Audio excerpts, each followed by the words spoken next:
Take a deep breath, get comfortable, and let me tell you a story. A newborn baby's cry echoed through the hospital room.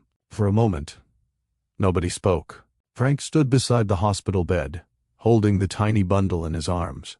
His suit jacket had long since been tossed over a chair. His sleeves were rolled up unevenly. His tie hung loose around his neck. He looked exhausted.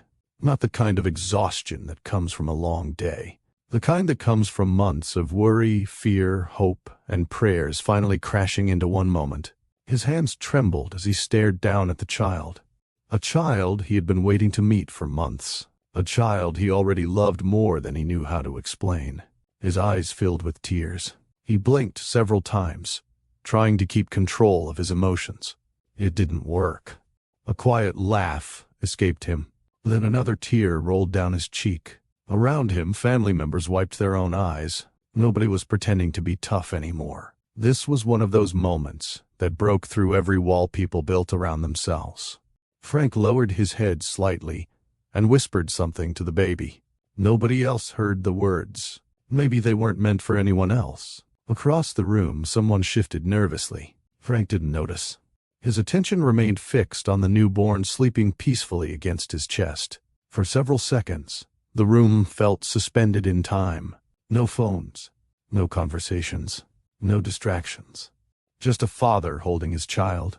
Then a soft voice broke the silence. "Dad."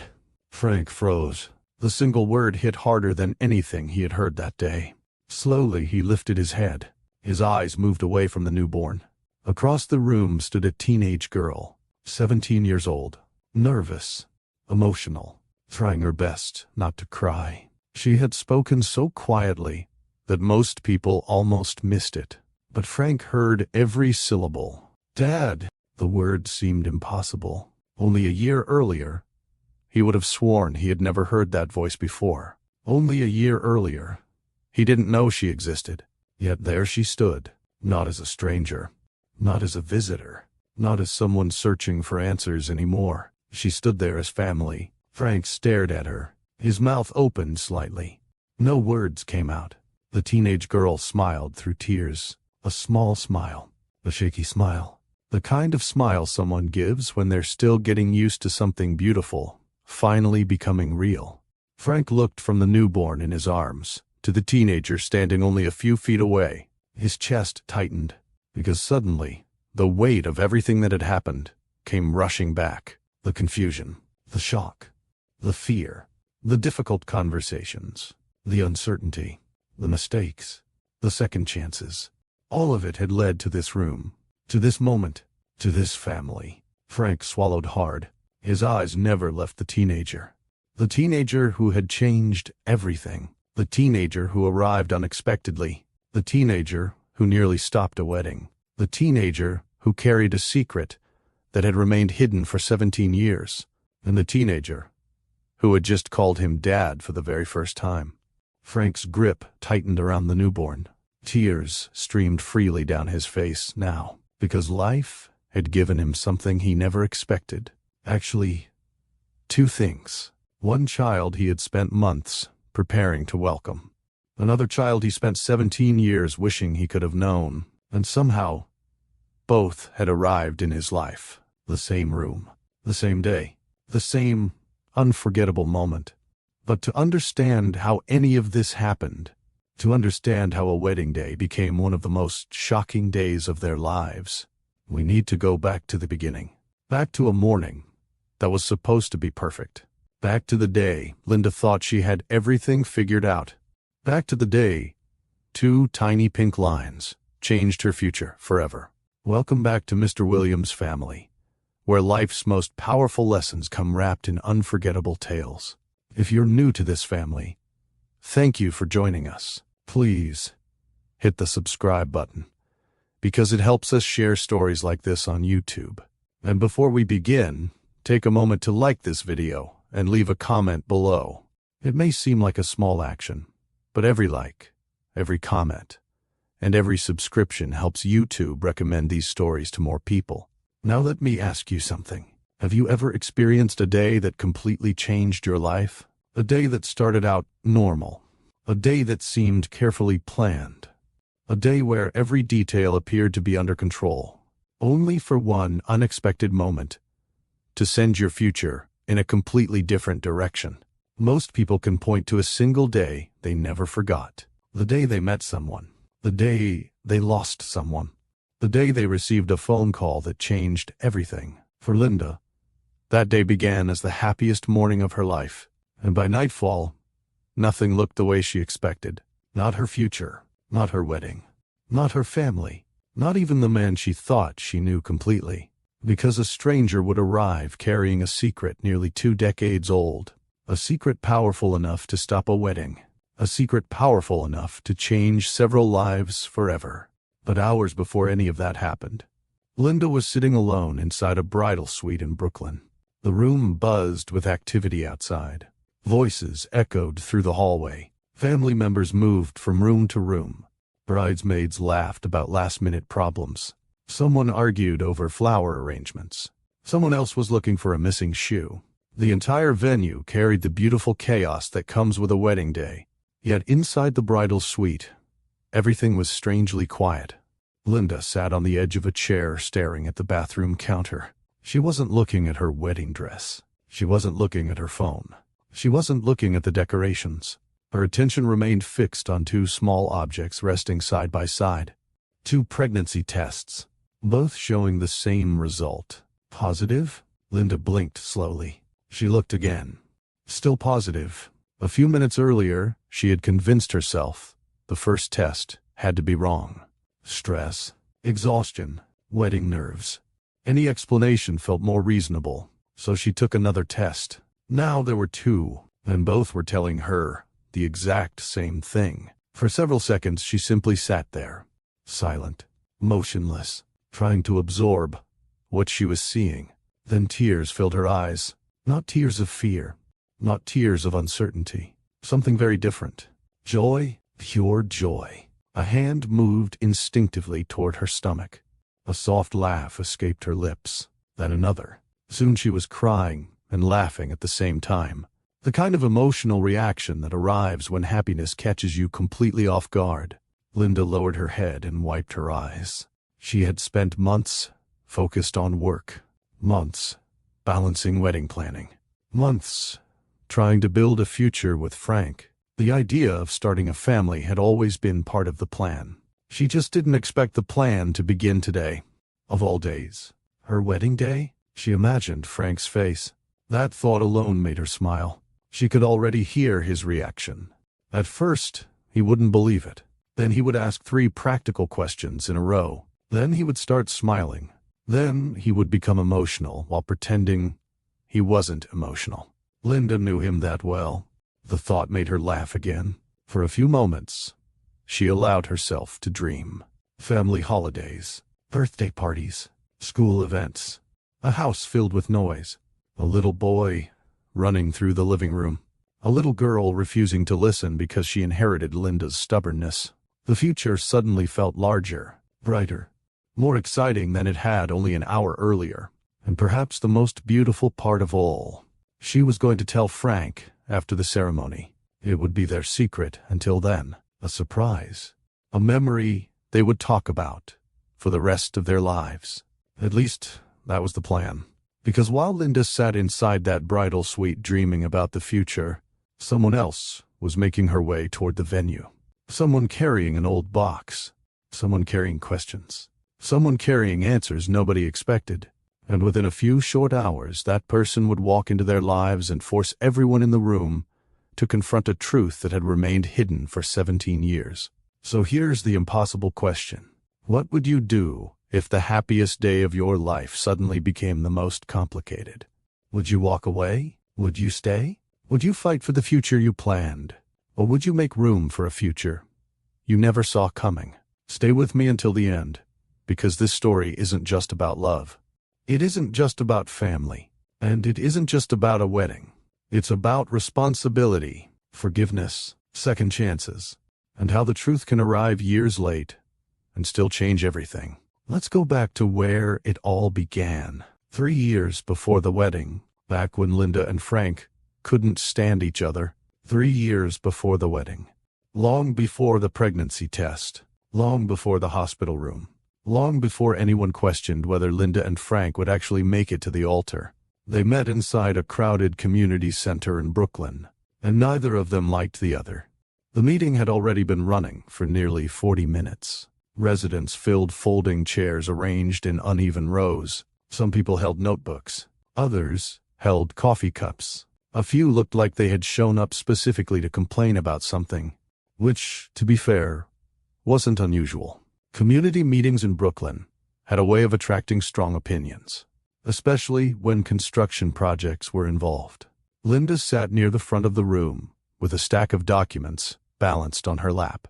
She listened carefully as another presentation slide appeared on the large projector screen. New housing designs, new commercial spaces, new traffic layouts, new development plans. The presenters continued talking. The residents continued looking skeptical. Linda crossed her arms.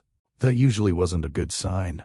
At 28 years old, she had already developed a reputation among local residents. People trusted her, not because she promised miracles, because she listened. When families struggled with housing issues, Linda listened. When local business owners worried about rising costs, Linda listened. When elderly residents feared being pushed out of neighborhoods they had spent decades building, Linda listened.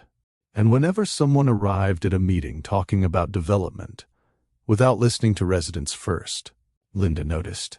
The projector switched to another slide. A man stepped forward. Tall, confident, neatly dressed.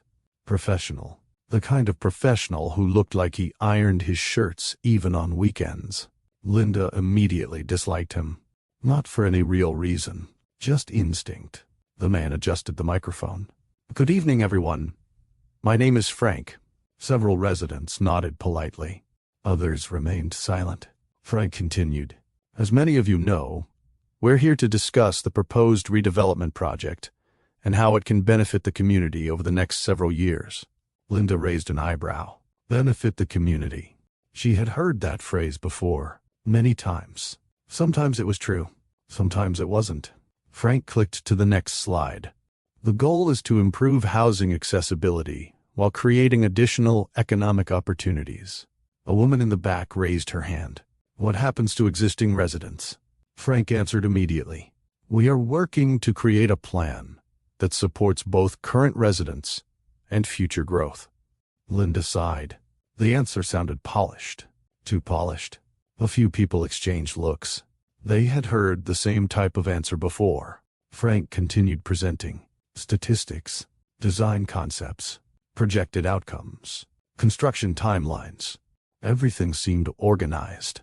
Everything seemed professional. Everything seemed prepared. Except for one thing. Nobody had asked the residents what they wanted. Linda noticed it immediately, and the longer the presentation continued, the more annoyed she became.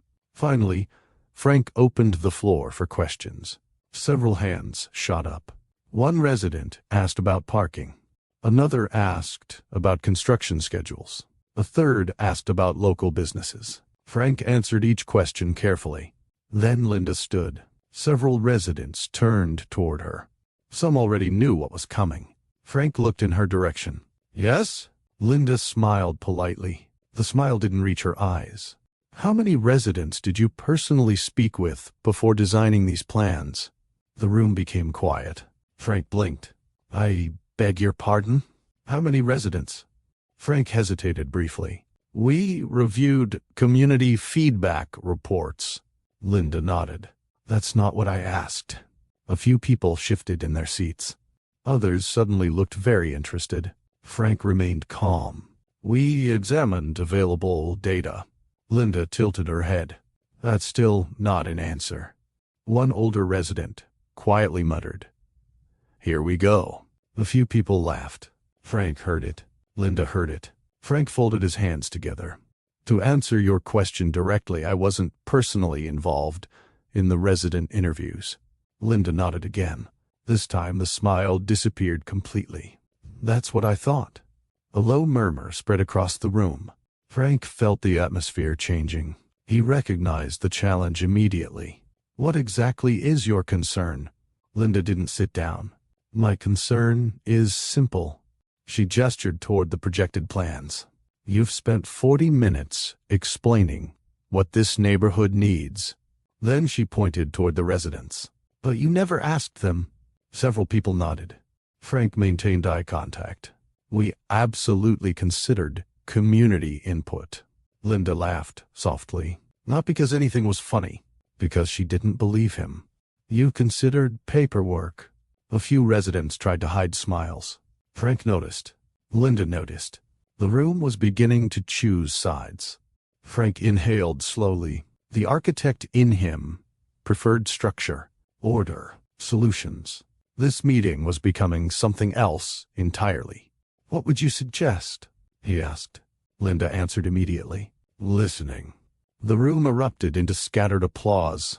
Frank looked around, then back at Linda. For the first time, he felt annoyed, not angry, annoyed, because she had successfully turned the room against him in less than 2 minutes. Listening is important, Frank said. But eventually, someone has to make decisions. Linda fired back, not before understanding the people affected by those decisions. More applause. Frank rubbed the side of his face. A smile almost appeared. Almost. Because despite the frustration, he had to admit something. She was good, very good, confident, prepared, fearless. Most people became nervous, speaking in front of large groups. Linda seemed completely comfortable. Meanwhile, Linda was reaching a similar conclusion. She still disagreed with him, still found him irritating, still believed he represented everything wrong with development projects. Yet he wasn't backing down. Most professionals either became defensive or dismissive when challenged publicly. Frank wasn't doing either. He was standing his ground. That irritated her even more. The discussion continued for another 20 minutes. Questions, arguments, counter-arguments. Residents jumping into the conversation. Frank defending design decisions. Linda pushing back, neither willing to surrender. By the time the meeting ended, both were exhausted. Residents slowly began leaving. Chairs scraped against the floor. Conversations filled the room. Linda gathered her documents. She planned to leave immediately.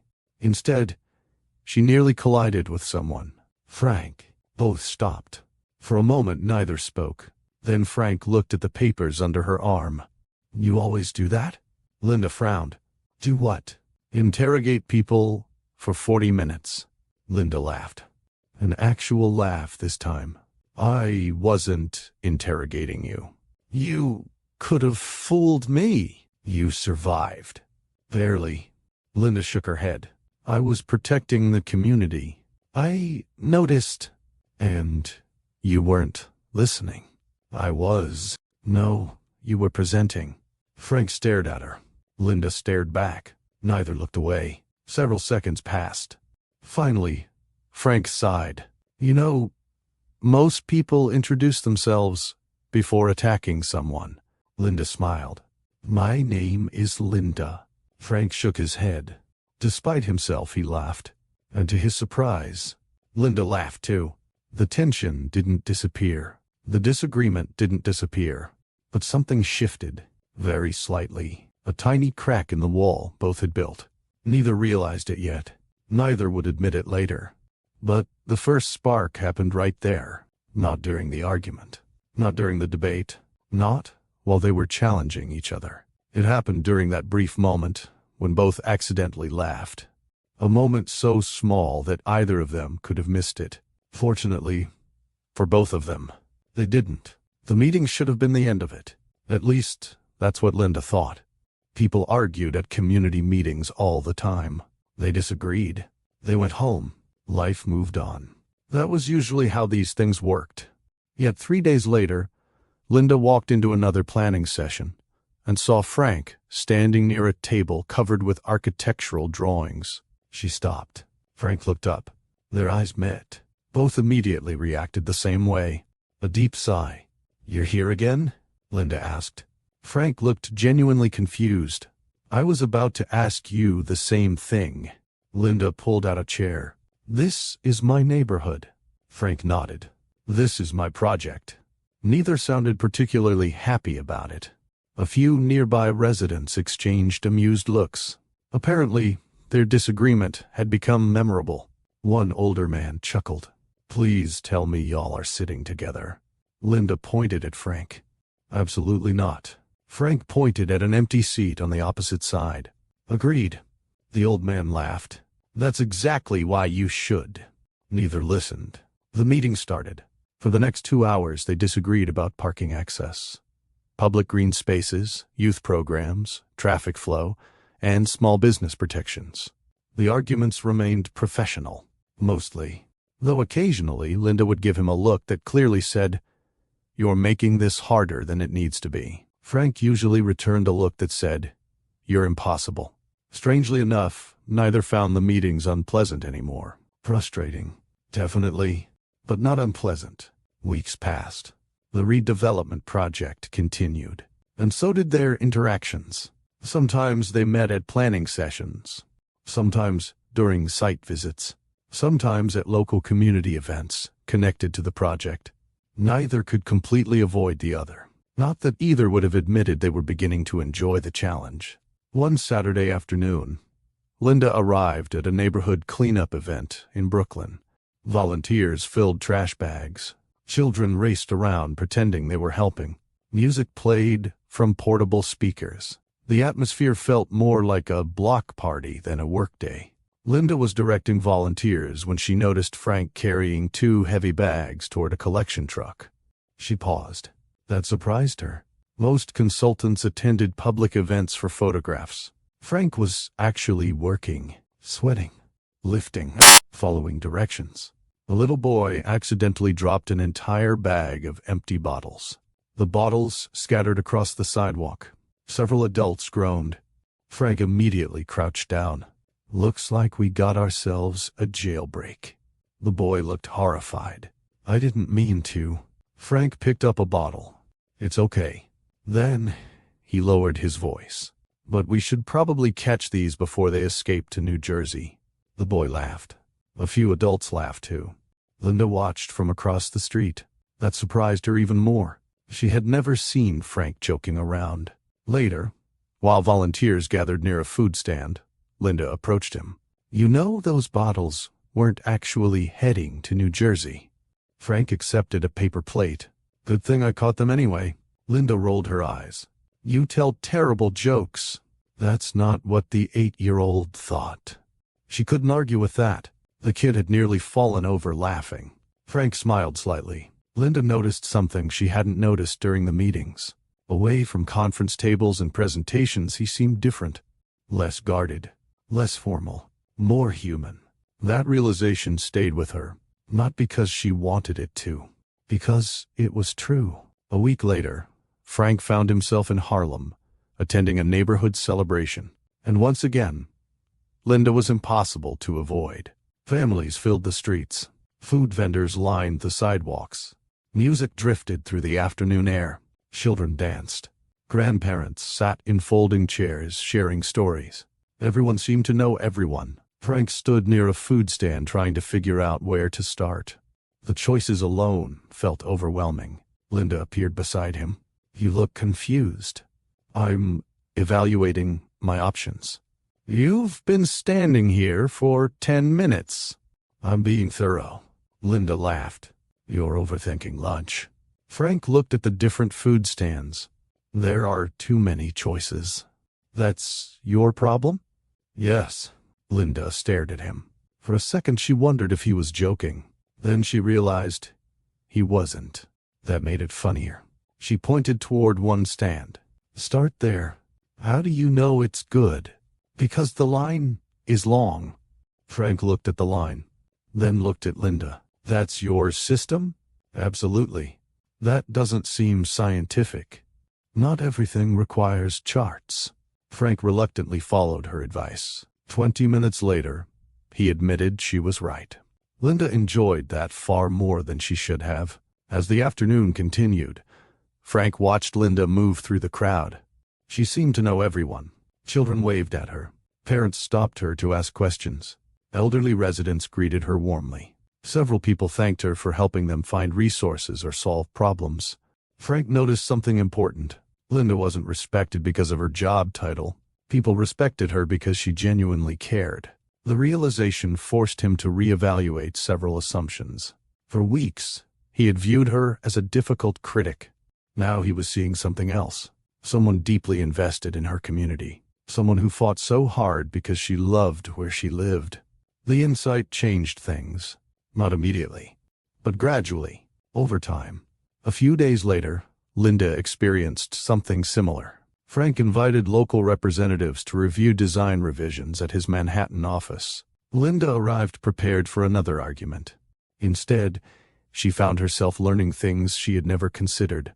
Frank walked the group through housing models, infrastructure planning, zoning restrictions, and construction challenges. For nearly an hour, he answered questions, patiently, clearly, without dismissing anyone. At one point, Linda stayed behind after everyone else left. She studied one of the updated plans. Frank approached. "What do you think?" Linda pointed toward a section of the design. "You actually changed this. We received feedback." She looked at another area. "And this. We receive feedback there too." Linda crossed her arms. "You listened." Frank smiled. "I told you I was listening." Linda looked annoyed. Mostly because he had earned the right to say it. "You could have mentioned that sooner. You never gave me the chance." That answer irritated her. Mainly because it was partly true. The conversation continued. Not an argument. A conversation. A real one. The kind neither had experienced together before. From that point forward, something shifted. Meetings became easier. Disagreements became discussions. Neither stopped challenging the other. But the edge softened. Trust began forming. Slowly, naturally, without either person noticing exactly when it happened. One evening, several weeks later, Linda attended a neighborhood cookout in Brooklyn. Music played from someone's speaker. Children chased each other across the park. The smell of grilled food drifted through the air. Frank showed up unexpectedly. The moment Linda saw him, she laughed.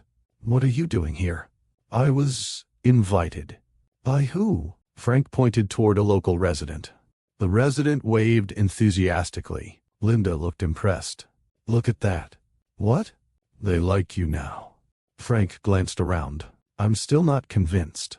A nearby grandmother overheard the conversation. She immediately stepped in. "Oh, we like him." Frank looked surprised.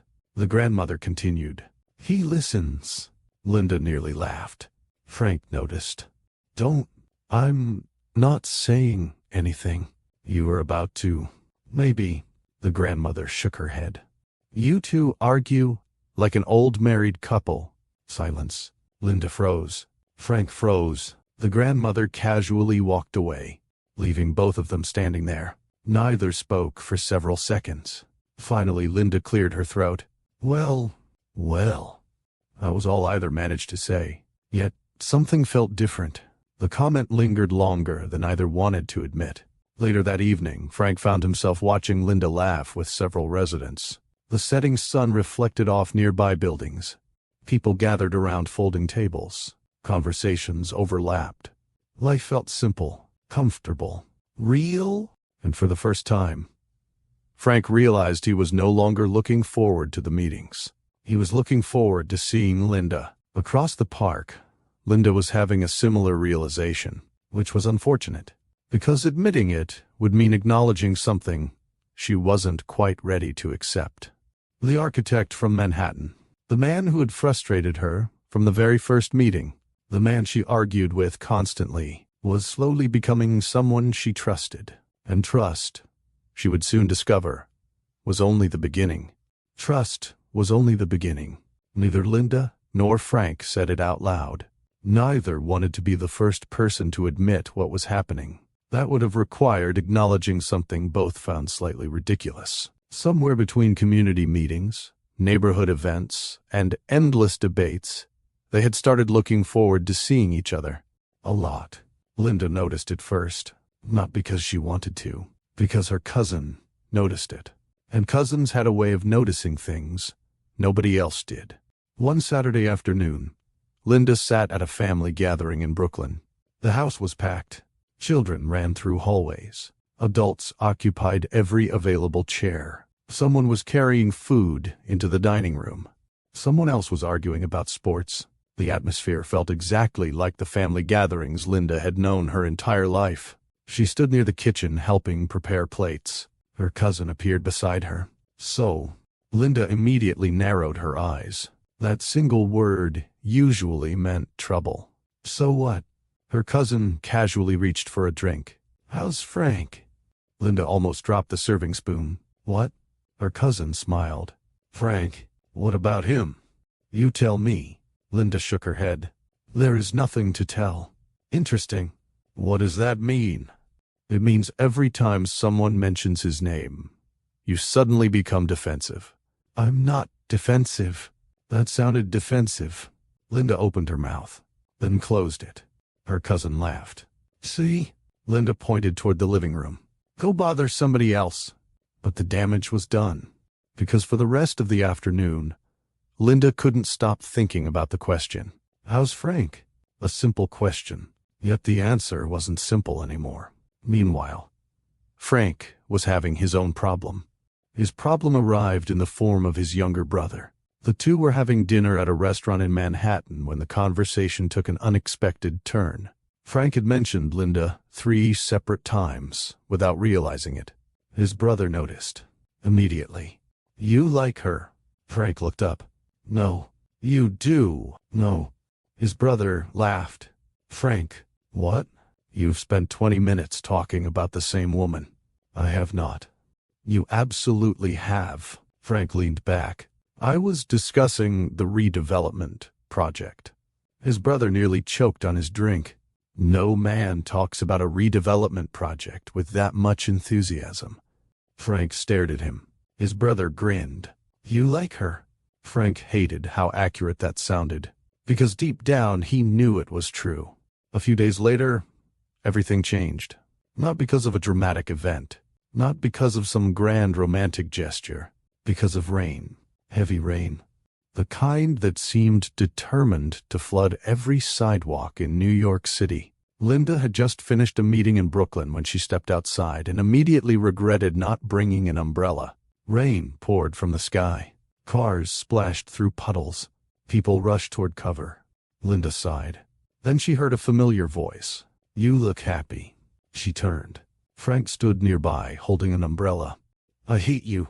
Frank laughed. "That's a strong reaction." "You have an umbrella." "That's because I checked the weather." Linda stared at him. "I hate you even more now." Frank held out the umbrella. "Come on." For a second she hesitated. Then she stepped underneath. The umbrella wasn't nearly large enough. Their shoulders occasionally bumped as they walked. The conversation started casually. Work, projects, neighborhood updates. Nothing unusual. Yet somehow, the discussion lasted nearly an hour. Neither seemed eager to end it. Eventually they arrived outside a coffee shop. Rain continued falling. Neither moved. Neither said goodbye. Finally Frank spoke. "Would you like to get coffee?" Linda blinked. A smile appeared. "Are you asking me on a date?" Frank looked surprisingly calm. Inside he was not calm. "Yes." Linda folded her arms. "That took you long enough." Frank stared. "You knew?" "Everyone knew." "Everyone?" "Pretty much." Frank sighed. Linda laughed. And just like that, their first date began. The coffee shop was small, comfortable, crowded.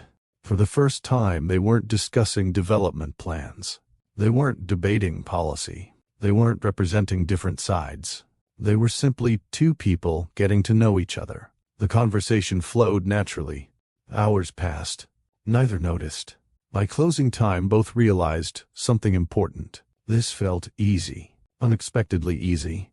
The relationship developed steadily after that. Not perfect, not effortless, real, which made it stronger. Their families reacted exactly how families usually react, with opinions. Lots of opinions. Linda's family had questions, many questions. Frank's family had questions too, different questions. The 10-year age gap became a frequent topic. Some relatives worried. Others were simply curious. Then there were the cultural differences. Those conversations appeared often, sometimes awkwardly, sometimes thoughtfully. One evening, Linda sat with several family members after church. An aunt looked directly at her. "Are you serious about him?" Linda smiled. "Yes." The aunt studied her face. "For real? Serious?" "Yes." The aunt nodded slowly. "Okay." Linda laughed. "That's it. What else am I supposed to say?" "I expected a speech." "Oh, I have one." The aunt paused dramatically. "Just make sure he treats you right." Linda smiled. "He does." The aunt nodded. "Good." Across New York, Frank faced similar conversations. One evening, his mother asked a direct question. "Are you happy?" Frank didn't answer immediately, not because he was uncertain, because the answer felt obvious. "Yes." His mother smiled. "Then that's what matters." Over time, the concerns faded. Not because everyone suddenly agreed on everything, because people saw the relationship for themselves. They saw Linda and Frank together. They saw how they balanced each other. Linda brought warmth into situations where Frank tended to overthink. Frank brought calm into situations where Linda sometimes carried too much responsibility. They worked. That was difficult to deny. Months became years. The relationship continued, growing. They celebrated successes, supported each other through challenges, shared ordinary moments, movie nights, long walks, weekend breakfasts, conversations about the future, conversations about family, conversations about dreams. The relationship wasn't built on dramatic declarations. It was built on consistency, showing up, listening, learning, choosing each other repeatedly. One autumn evening, nearly 3 years after their first argument, Frank invited Linda to walk through a Brooklyn park. The air felt cool. Leaves drifted across the pathway. The city moved around them. Cars, voices, distant music, life. Everything felt normal, at least at first. Linda noticed Frank seemed unusually quiet. "What's wrong?" "Nothing." "Something's wrong." "Why do you assume that?" "You've checked your pockets 6 times. Frank stopped walking. Linda noticed immediately. Then she noticed his expression, and suddenly, she understood. "Oh," Frank laughed nervously. A rare event. Linda almost enjoyed watching him struggle. Almost. Frank reached into his pocket. For a moment, the confident architect disappeared. The composed professional disappeared. The man who could present complicated plans to packed rooms disappeared. What remained was someone deeply in love and terrified of saying the wrong thing. Linda's smile softened. Frank looked at her, then shook his head slightly. "I had a whole speech. What happened to it?" "I forgot most of it." Linda laughed. Frank laughed too. That helped. A little. Then he took a breath. "Linda?" The smile on her face faded into something more emotional. "Yeah? I know life doesn't always go according to plan." Linda nodded. "That's true. I know we're different. Very. I know we've argued more than most couples." Linda laughed. "Definitely." Frank smiled. Then his voice softened. "But every good thing in my life became better after I met you." For a second, neither moved. The city seemed to disappear around them. "I don't want to imagine my future without you." Linda's eyes filled with tears. Frank lowered himself onto one knee. A nearby pedestrian immediately stopped walking. Then another. Within seconds, strangers were watching. Linda barely noticed. Her attention remained fixed on Frank. "Will you marry me?" Linda laughed through tears. The answer came instantly. Yes. Applause erupted around them. Strangers cheered. Someone shouted congratulations.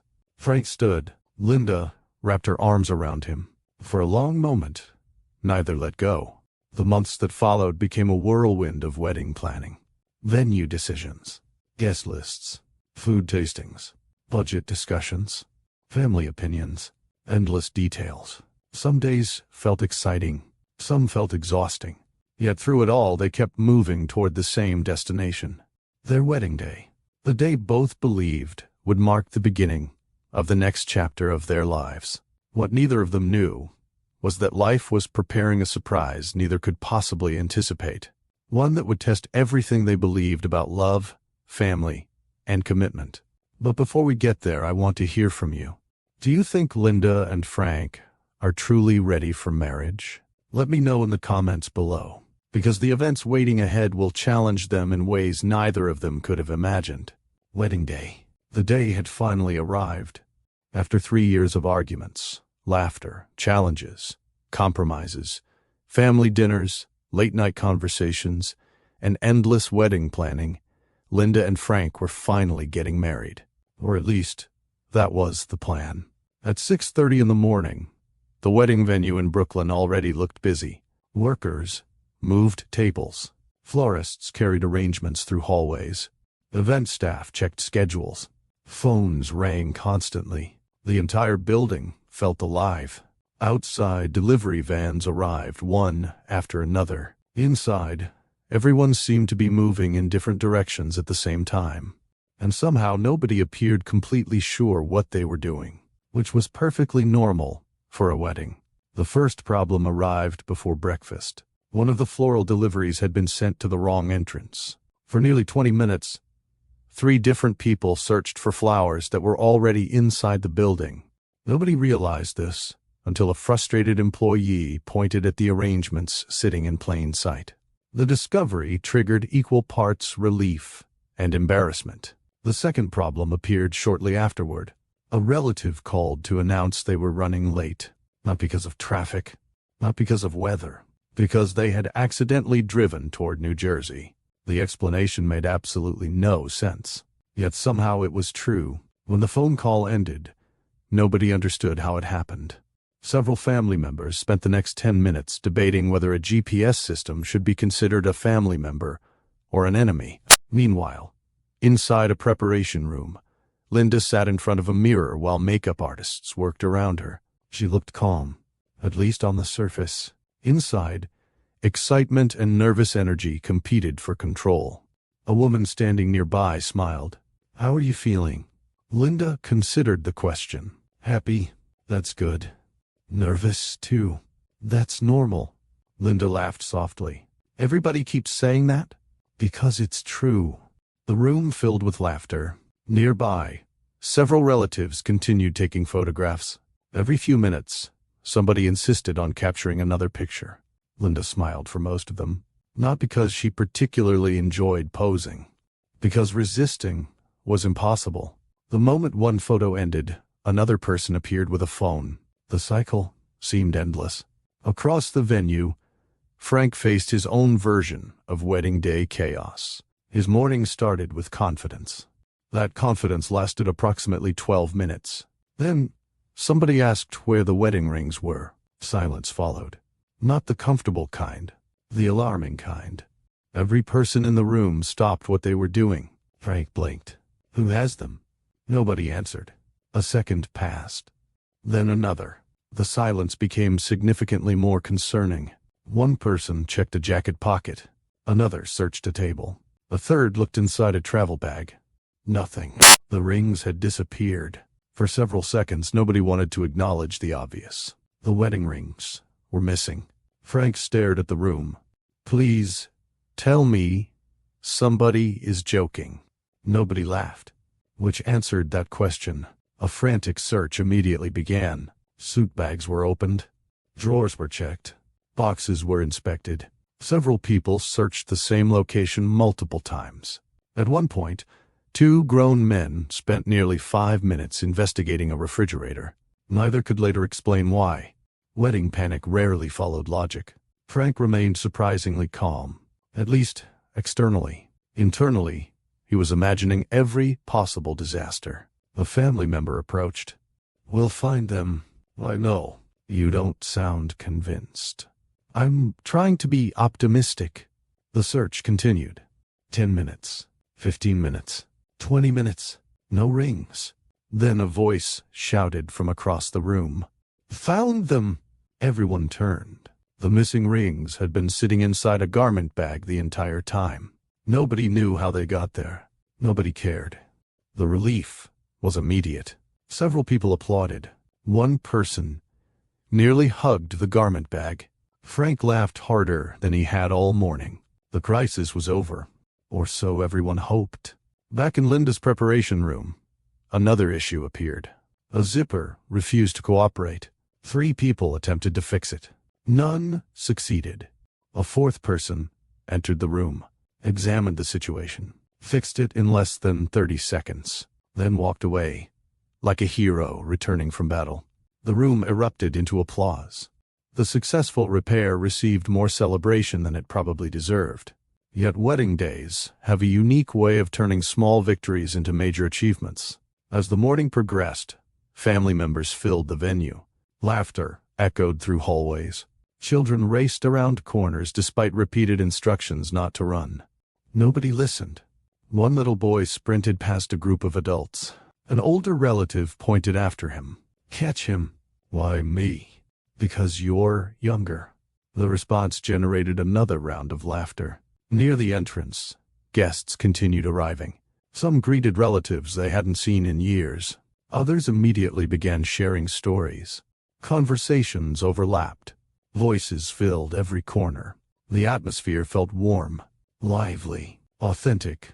Exactly the kind of environment Linda loved.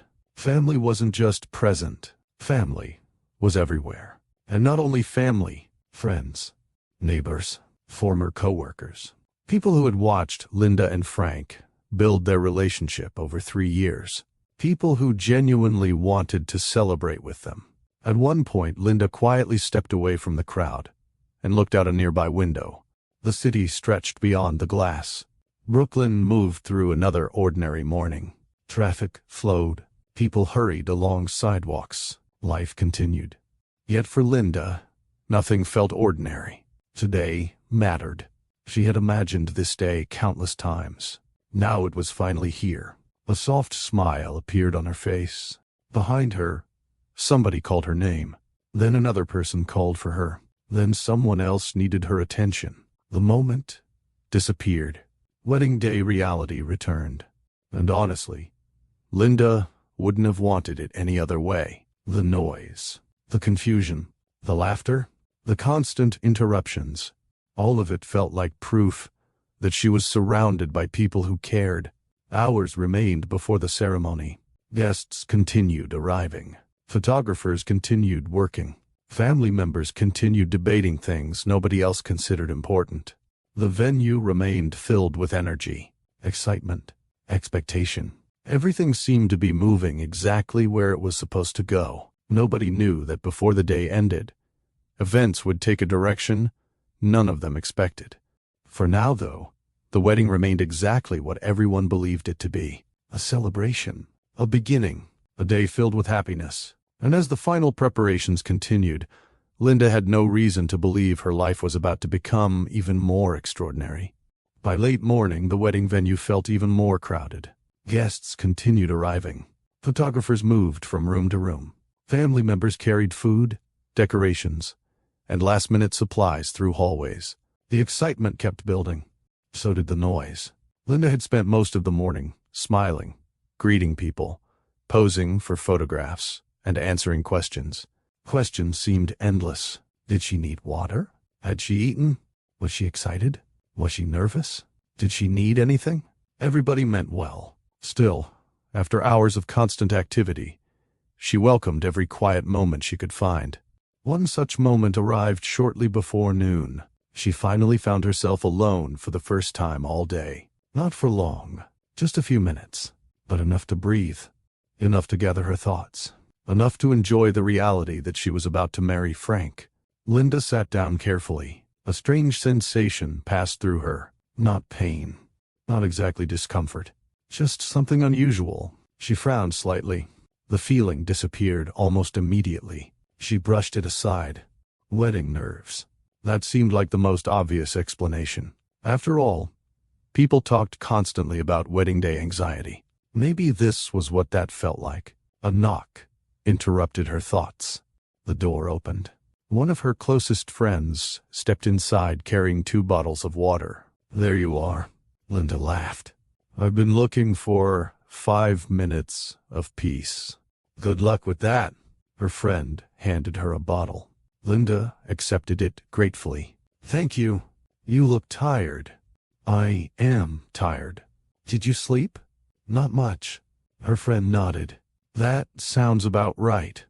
The conversation continued casually. Wedding details, family stories, minor disasters from earlier in the morning. The missing rings became a particularly popular topic. Linda laughed when she heard the full story. "They checked a refrigerator twice. Why? Nobody knows." That answer made her laugh even harder. For a moment, everything felt light and easy. Then the strange feeling returned. This time, stronger. Linda shifted slightly in her chair. Her friend immediately noticed. "You okay?" "Yeah." "You don't sound convincing." "I'm fine." Her friend studied her face. "You sure?" Linda hesitated. "Maybe." "What does that mean?" Linda shrugged. "I've just felt a little off today." "Off how?" "I don't know." The answer sounded inadequate, even to her, because she genuinely couldn't explain it. Something simply felt different. Her friend sat down. "When was the last time you ate?" "This morning." "Enough food?" "Probably." "Probably isn't reassuring." Linda smiled. "I'm okay." Her friend remained unconvinced. A few seconds passed. Then her eyes widened slightly. "Oh." Linda looked confused. "What?" Her friend hesitated, then smiled. "No way." "What?" "No way." Linda laughed. "You're doing that thing where you know something and won't say it." "I'm thinking." "About what?" Her friend leaned forward. "Can I ask you a question?" Linda nodded. "When was your last period?" The room became very quiet. Linda blinked, then blinked again. "Oh." Her friend watched her carefully. Another second passed. Then another. Linda slowly sat upright. "Oh." The second response sounded very different from the first. Both women stared at each other. Neither spoke. Finally, Linda laughed. Not because anything was funny, because the possibility seemed ridiculous. "No." Her friend raised an eyebrow. "No? No. You sound uncertain." "I'm not uncertain." "You sound uncertain." Linda shook her head. "There's no way." Her friend folded her arms. "Is there absolutely no way?" Linda opened her mouth, then paused. That pause lasted slightly longer than she intended. Her friend noticed immediately. "Linda, oh my goodness. Linda, oh my goodness." The realization was beginning to arrive, slowly, unexpectedly, powerfully. Her friend stood. "Take a test." Linda laughed. "Today?" "Yes." "On my wedding day?" "Especially on your wedding day." The suggestion sounded absurd. Completely absurd. Yet the more Linda thought about it, the less absurd it became. Her friend watched the realization develop. "You see it too, don't you?" Linda covered her face. "Oh my goodness." The friend laughed. "That's not a no." A few minutes later, a pregnancy test had somehow been located. Nobody outside the room knew why. Nobody asked. Wedding preparations continued throughout the venue while Linda disappeared into the bathroom. For a moment, she simply stared at the test in her hands. Her heart beat faster. This was ridiculous. Probably, most likely, almost certainly, yet uncertainty remained. She took a deep breath. Then another. Finally, she followed the instructions. Now, all she could do was wait. Those few minutes felt longer than some entire days. She paced. Stopped pacing, checked the clock, looked away from the clock, paced again. Her friend sat nearby watching with amusement. "I've never seen you this nervous." "I'm not nervous." "You've crossed the room 6 times." "I like walking." "Sure." Linda pointed. "Don't judge me." "I'm absolutely judging you." The waiting continued. Then, eventually, the moment arrived. The test was ready. Linda stared at it. Her friend stared at it. Neither moved. Neither spoke. Finally, Linda stepped forward. Her eyes dropped toward the result. Everything stopped. Positive. For several seconds, she didn't react. Her brain refused to process what she was seeing. Positive. The word seemed impossible. Wonderful. Terrifying. Beautiful. All at the same time. Her friend covered her mouth. Oh my goodness. Linda didn't answer. She continued staring. Positive. Still positive. Nothing changed. The result remained there. Clear. Certain. Real. Tears immediately filled her eyes. Not from fear. Not from panic. Something entirely different. Joy. Pure joy. A trembling laugh escaped her. Then another. Her friend hugged her. Both started crying. Both started laughing. Neither could quite decide which emotion should arrive first. Eventually, Linda pulled away and looked at the test again. Positive. The result hadn't changed. Yet part of her still struggled to believe it. I need another one. Her friend laughed through tears. Of course you do. I do. You absolutely do. A second test was found. Linda repeated the process. This time, she felt even more nervous. Not because she expected a different answer. Because suddenly the possibility felt real. The waiting felt longer. The anticipation felt stronger. When the result appeared, she looked immediately. Positive. Again. No uncertainty. No confusion. No doubt. Positive. Linda sat down slowly. The room became quiet. Her friend wisely stopped talking. This wasn't a moment that needed words. Linda stared at both tests resting side by side. Positive. Positive. Two simple results. Yet those results had just changed the entire direction of her future. A hand moved gently toward her stomach. The gesture happened naturally, instinctively. She didn't even realize she was doing it. Tears slipped down her cheeks.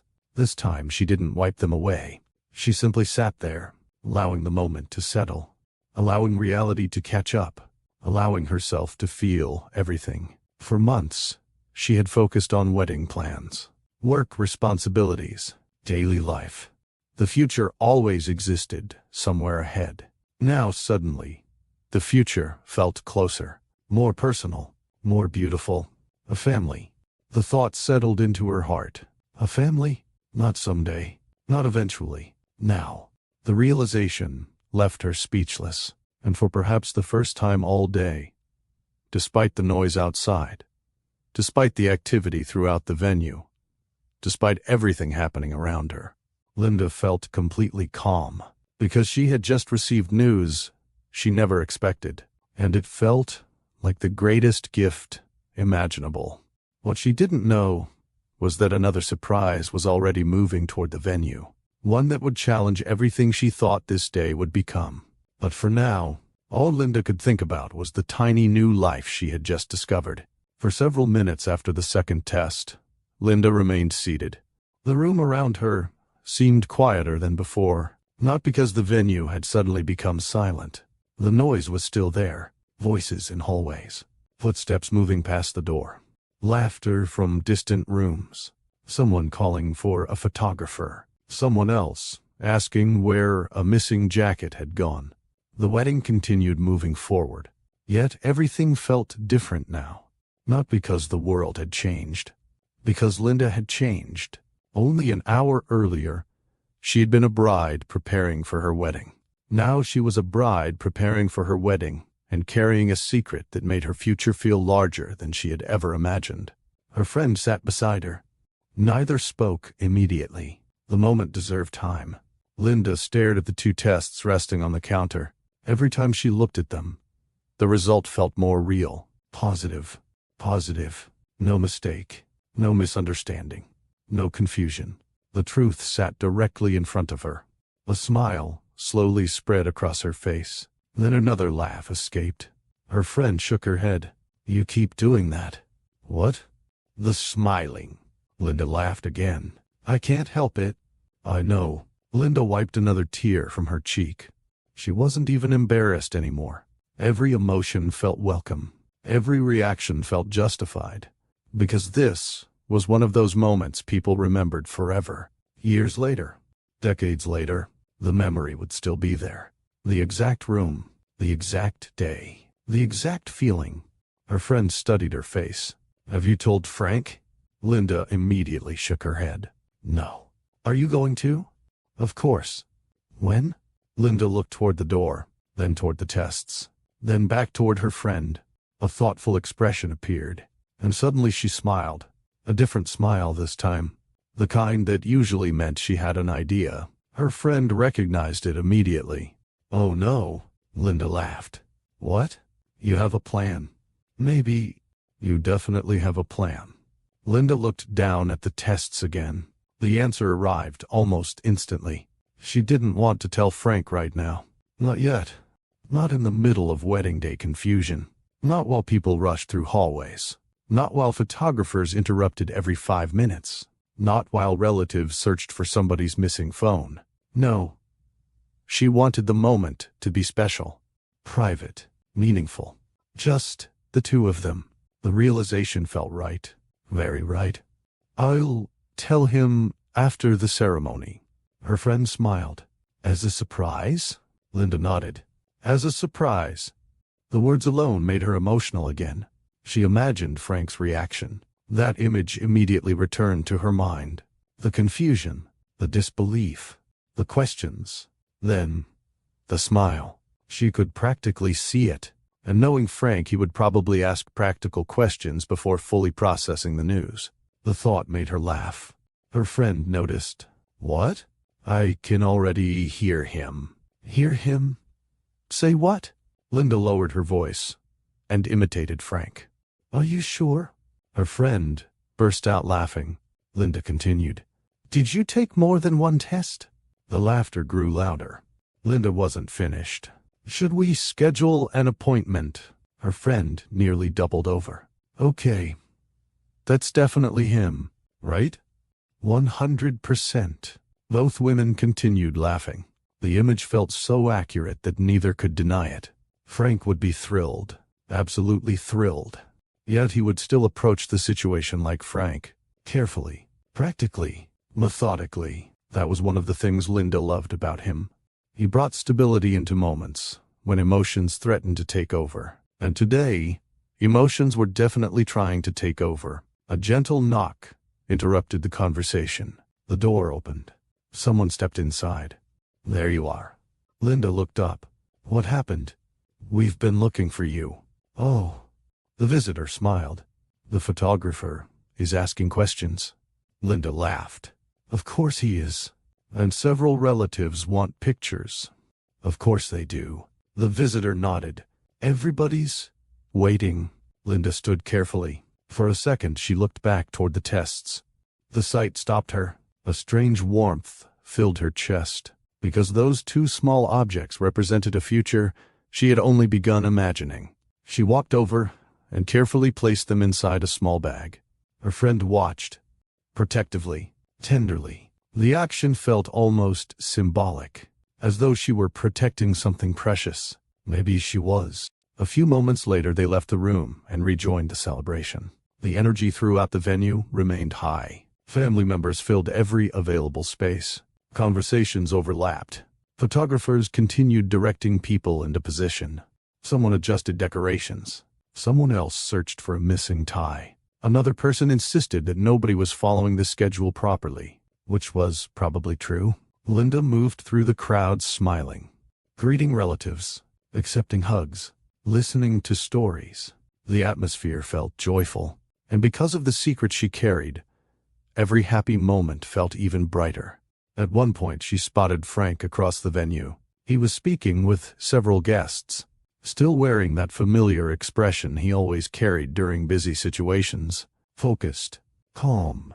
Trying to solve 3 different problems at the same time. Linda smiled. For a second she simply watched him. Not because anything unusual was happening. Because she knew something he didn't know. And that knowledge made the moment feel special. Frank looked up. Their eyes met. Immediately he smiled. The smile arrived effortlessly. Naturally. The kind of smile that develops after years of loving someone. He made his way through the crowd toward her. You okay? Linda nodded. I'm great. Frank studied her. You seem happy. I am happy. Happier than normal. Linda laughed. Is that a problem? No, Frank smiled. Just making an observation. Linda fought the urge to tell him everything. Right there, immediately. The temptation was strong, very strong. But she resisted. The surprise mattered. The timing mattered. She wanted him to experience the news exactly the way she imagined. Not during wedding day confusion. Later, after the ceremony, after the vows, after they officially became husband and wife, Frank reached for her hand. You ready? Linda squeezed his fingers gently. Absolutely. And for the first time all day, she realized something remarkable. She wasn't nervous anymore.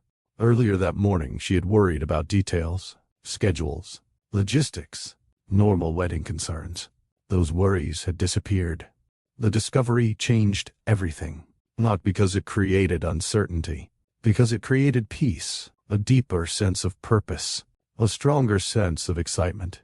Her future no longer felt like a distant idea. It felt real, tangible, waiting just ahead.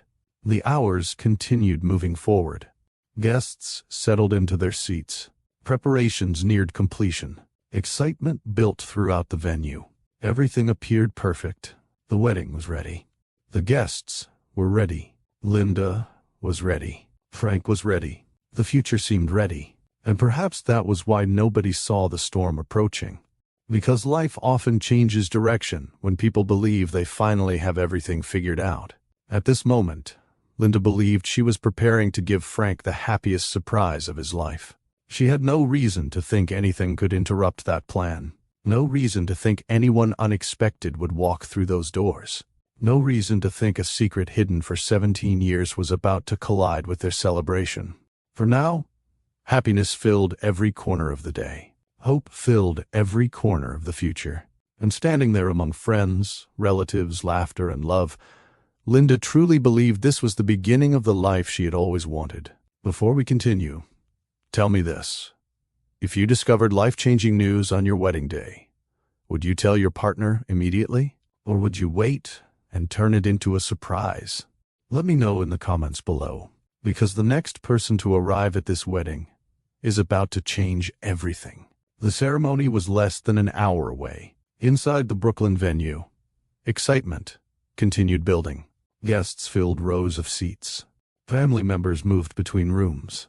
Photographers checked equipment. Music played softly through speakers. As final preparations continued, everything appeared ready, at least from the outside. Near the main entrance, several guests arrived together, laughing as they stepped into the building. An employee greeted them. A family member pointed them toward the seating area. The normal rhythm of a wedding continued. Nobody paid much attention when the front doors opened again. At first, the person entering didn't look like a wedding guest. She looked young, very young, 17 perhaps, maybe 18. She stood just inside the doorway for a moment, as though gathering courage. A worn backpack rested against one shoulder. In her hands sat an old cardboard box. The box looked heavy, not physically heavy, emotionally heavy. The kind of box someone carries carefully because what is inside matters. The teenager glanced around the venue. People moved past her. Nobody recognized her. Nobody approached her. For several seconds, she simply stood there, uncertain, nervous, almost as if she were questioning whether she should leave. One of the venue employees eventually noticed her. Hi. The teenager looked up immediately. Hi. The employee smiled politely. Can I help you? The teenager hesitated. Her fingers tightened around the box. Maybe. The uncertainty in her voice was impossible to miss. The employee waited patiently. The teenager glanced around the room again, then back toward the employee. Is Frank here? The question seemed harmless, simple, ordinary. The employee nodded. He's here. The teenager swallowed. For some reason, that answer appeared to make her even more nervous. The employee noticed. Are you okay? The teenager forced a small smile. I think so. Think so. Not exactly reassuring. The employee looked toward the hallway. Do you know him? The teenager didn't answer immediately. Instead, she stared down at the box in her hands. Several seconds passed. Then she nodded. A little? The answer sounded strange. Not wrong. Just incomplete. Before the employee could ask another question, several guests entered through the doors. The moment ended. The teenager quietly stepped aside to let them pass. As she waited, she adjusted her grip on the box again. The nervousness hadn't disappeared. If anything, it seemed worse. Across the venue, Linda continued moving through conversations, photographs, and last-minute wedding preparations. She had no idea someone was standing near the entrance asking about Frank. She had no idea that person was carrying information capable of changing the entire day. Meanwhile, Frank remained occupied with guests and relatives. Several people wanted photographs. Others wanted conversations. Someone needed help locating a misplaced seating chart. Another person wanted clarification about the ceremony schedule. Frank handled everything the way he usually handled problems, calmly, methodically, one task at a time. Near the entrance, the teenager remained where she was, watching, waiting, thinking. At one point, she nearly turned around. The thought crossed her mind more than once. Leave. Go home. Forget the whole thing. Nobody would blame her. Nobody knew she was there. Nobody expected her. Yet every time the thought appeared, she looked down at the box. And every time she looked at the box, she stayed. Because she hadn't traveled all this way just to walk away. Not now. Not after everything. A few minutes later, a woman sitting nearby noticed her. "Sweetheart, are you here for the wedding?" The teenager looked surprised. "Oh." A brief pause followed. "No." The woman smiled kindly. "Wrong venue?" The teenager shook her head. "No." Another pause. The woman waited. The teenager looked uncomfortable. Finally, she answered. "I'm actually looking for someone." The woman nodded. "Family?" The teenager hesitated. A strange expression crossed her face. Hope, mixed with uncertainty. "I don't know." The answer confused the woman.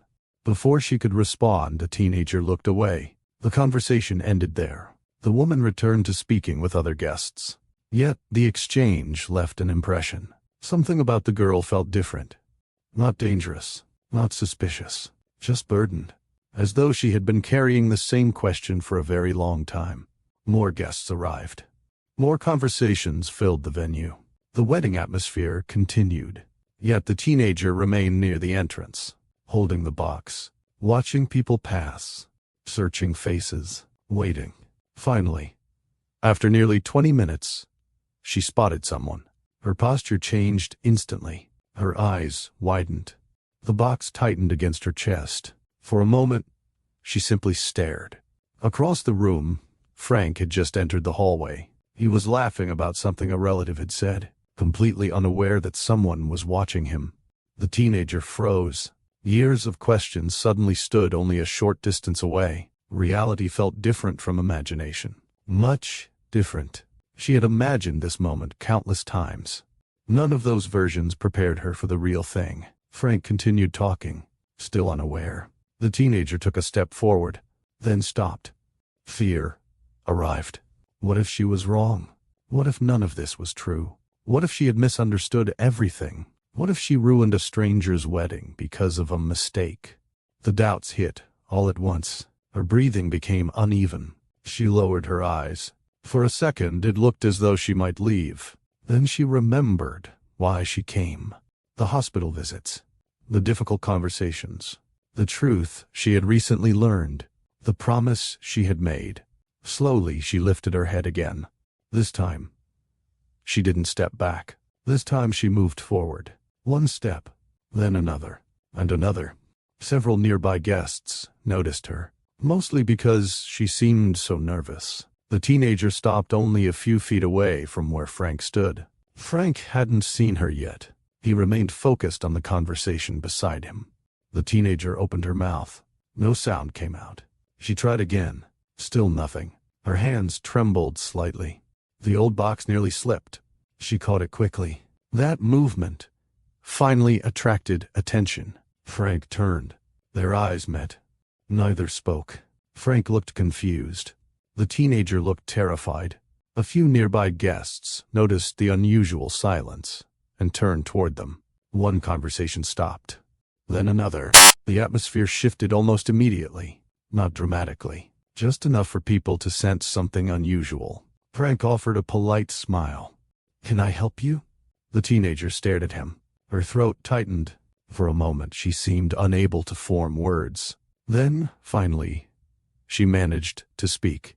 A quiet voice. A trembling voice. But clear enough for everyone nearby to hear. "Are you Frank?" Frank nodded. "Yes." The teenager swallowed hard. The room felt smaller. The noise around them seemed distant. Several guests watched with growing curiosity. Frank's expression remained confused. The teenager looked down at the box, then back at him. Tears threatened to form. She blinked rapidly, trying to maintain control. When she finally spoke again, the words landed like a stone dropped into still water. Small at first, yet powerful enough to change everything. "I think you might be my father." Silence. Complete silence. The conversations around them stopped. The laughter stopped. The movement stopped. For one long moment, nobody seemed capable of reacting. Frank simply stared at her. The smile vanished from his face. Confusion replaced it. Then disbelief. The teenager stood motionless, still holding the box, still fighting tears, still waiting. And all around them, wedding guests exchanged stunned looks as the happiest day of Linda and Frank's lives suddenly took a direction nobody could have predicted. Nobody moved. For several seconds after the teenager spoke, the entire area remained frozen. The words seemed to hang in the air. "I think you might be my father." Frank stared at her. The teenager stared back. Neither appeared capable of looking away. Around them, guests exchanged uncertain glances. A few people looked confused. Others looked stunned. Several seemed convinced they had misunderstood what they had just heard. Surely they had. A wedding venue was the last place anyone expected to witness a conversation like this. Frank finally spoke. His voice sounded calm. Almost too calm. "What?" The teenager swallowed. Her hands tightened around the old cardboard box. "I know how this sounds." Frank blinked. Several times. His mind was struggling to catch up. "I'm sorry," he said quietly. "Can you say that again?" The teenager looked down briefly, then back up. Her eyes glistened. "I think you're my father." The second time felt even heavier than the first, because now there was no possibility of misunderstanding, no possibility of mishearing. The statement was clear, direct, life-changing. A small crowd had already begun forming nearby. Not intentionally. People simply stopped walking, stopped talking, stopped whatever they had been doing. Nobody wanted to interrupt. Nobody wanted to leave. Frank glanced around as if searching for an explanation, some sign that this was a misunderstanding, some missing piece that would suddenly make everything logical. Nothing appeared. Only the teenager, only the box, only the impossible statement sitting between them. "What are you talking about?" Frank finally asked. The question wasn't harsh. It wasn't angry. It sounded genuinely confused. The teenager nodded slightly, as though she expected that reaction. "That's why I came." Her voice trembled. "But I didn't know how to do this." Frank looked at the box, then at her, then back at the box. "What is that?" The teenager slowly lifted it. "Proof." The word immediately caught everyone's attention. Proof. Not a theory. Not a rumor. Not an accusation. Proof. Frank's expression changed slightly. Not because he believed her. Because suddenly, the situation felt more serious. Nearby guests continued watching. One person quietly stepped away to find Linda. Another remained rooted in place. Nobody seemed certain what to do. At that exact moment, Linda entered the hallway. She immediately noticed something unusual. The energy had changed. Conversations had stopped. People were gathered together. Nobody was smiling. Her heart skipped.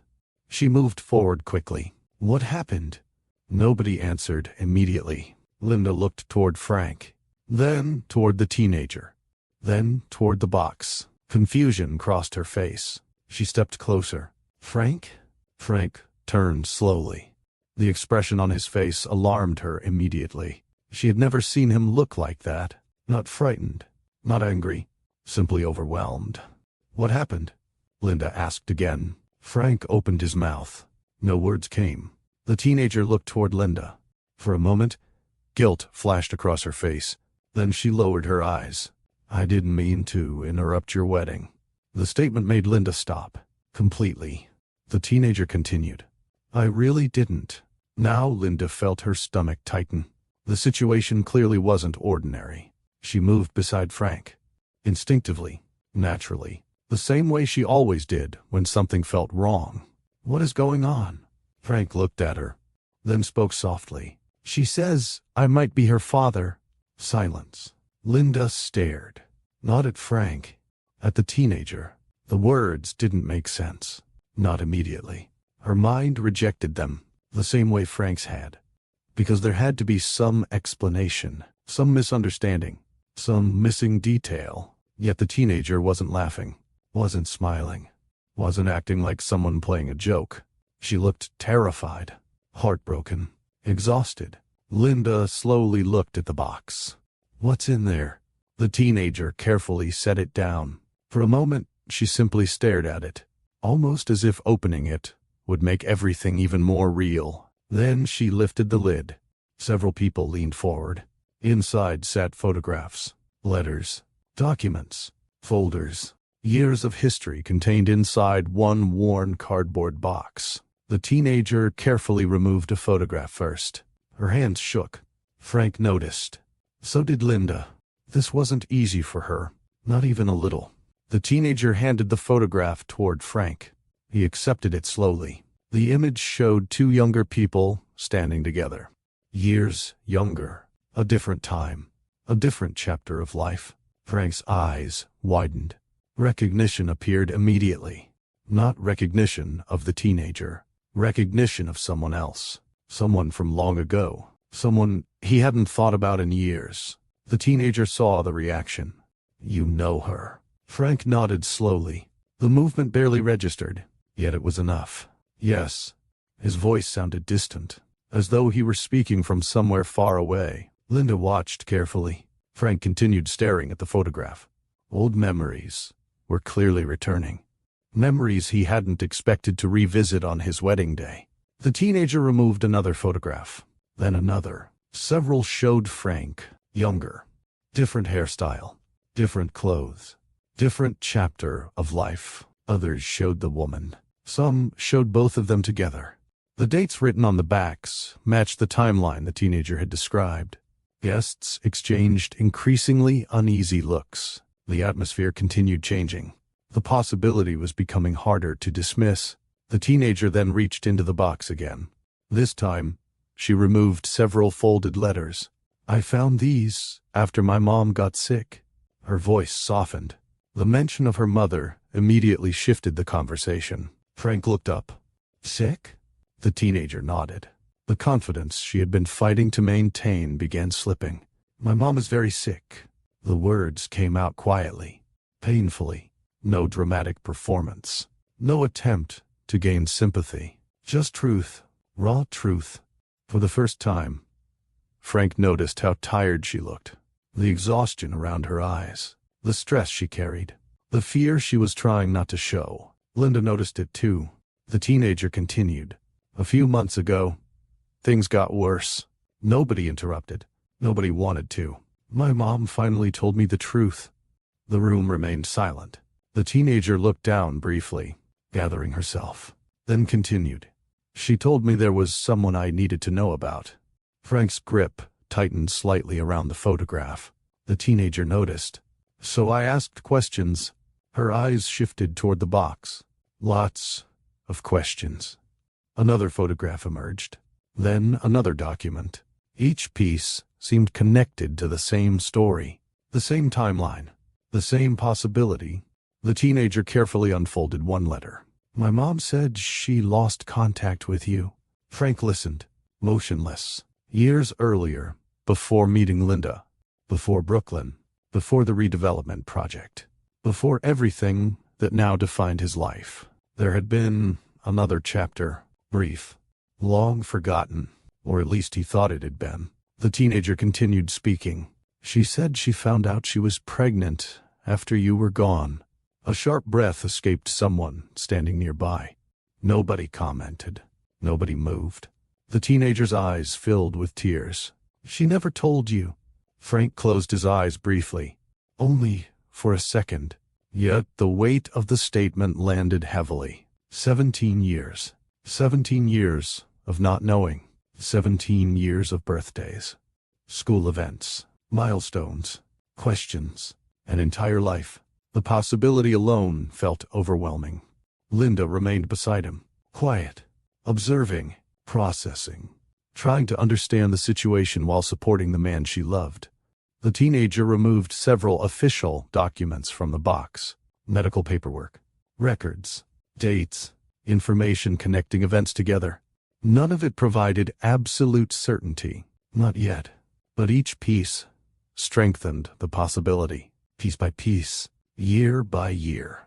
Fact by fact. The story became harder to ignore. Frank looked toward the teenager again. Really looked at her. For the first time. Not as an interruption. Not as a stranger. As a person. A young woman carrying years of unanswered questions. And suddenly he noticed something. A facial expression. A nervous habit. The way she crossed her arms. The way she shifted her weight while anxious. Small things. Tiny details. Yet strangely familiar. The realization unsettled him. Not because it proved anything. Because it raised possibilities he wasn't prepared to face. The teenager noticed him staring. She looked uncomfortable.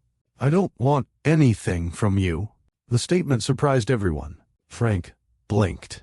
What? I don't want money. Her voice steadied slightly. I don't want your house. She shook her head. I don't want your life. The room remained silent. The teenager swallowed. Then spoke the words that finally revealed why she had come. I just want the truth. No anger. No demands. No accusations. Only honesty. Only questions. Only a young woman searching for answers before time ran out. Frank stared at her. Linda stared at her. The guests stared at her. And standing in the middle of what should have been a wedding celebration, everyone slowly realized that this situation was far bigger than anyone initially believed. Because this wasn't about scandal. It wasn't about money. It wasn't about revenge. It was about a daughter who may have spent 17 years growing up without knowing her father, and a man who may have spent 17 years missing a child he never knew existed. For the first time since the conversation began, nobody was thinking about the wedding. They were thinking about what happened next. Nobody spoke for several seconds after the teenager's final words. I just want the truth. The statement settled over the room. Heavy, unavoidable, honest. The wedding venue no longer felt like a wedding venue. Not in that moment.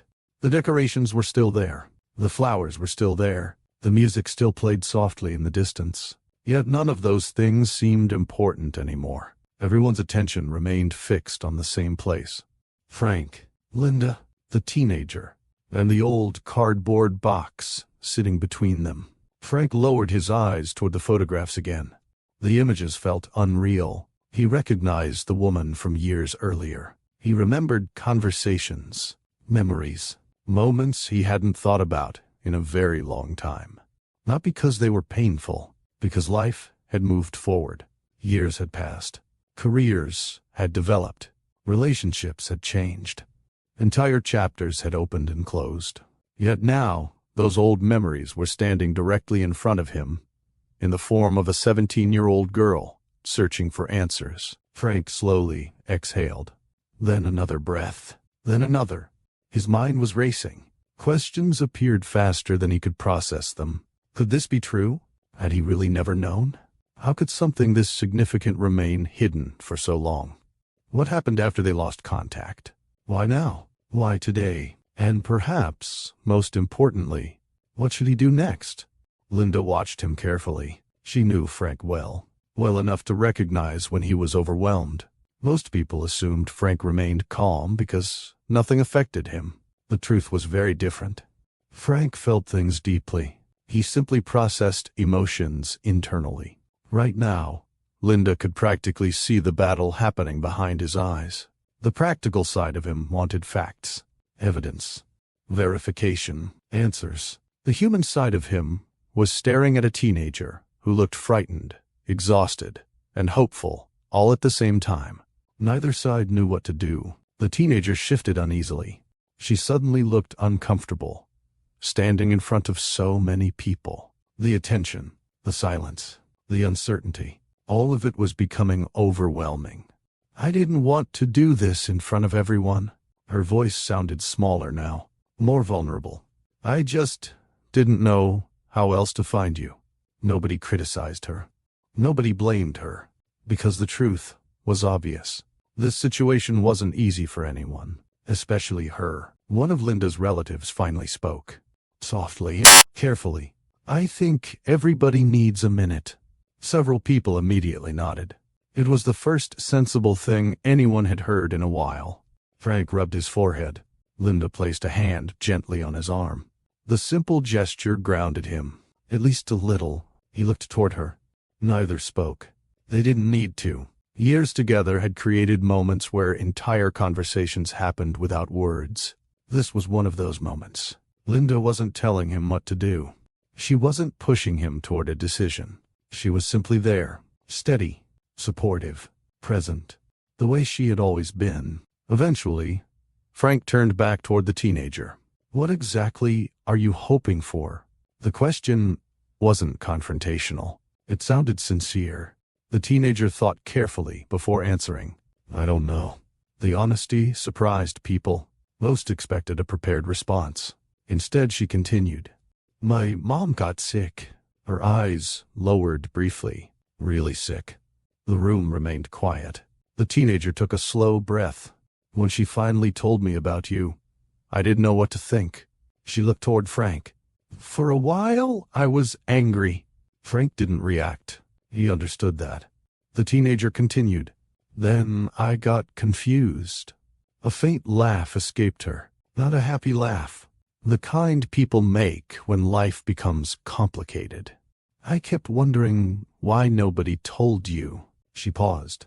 I kept wondering if you knew. Frank immediately answered. I didn't. The response came so quickly that nobody questioned its sincerity. The teenager looked at him carefully, studying his face, searching for dishonesty, searching for signs of deception. She didn't seem to find any. That realization affected her. Everyone could see it.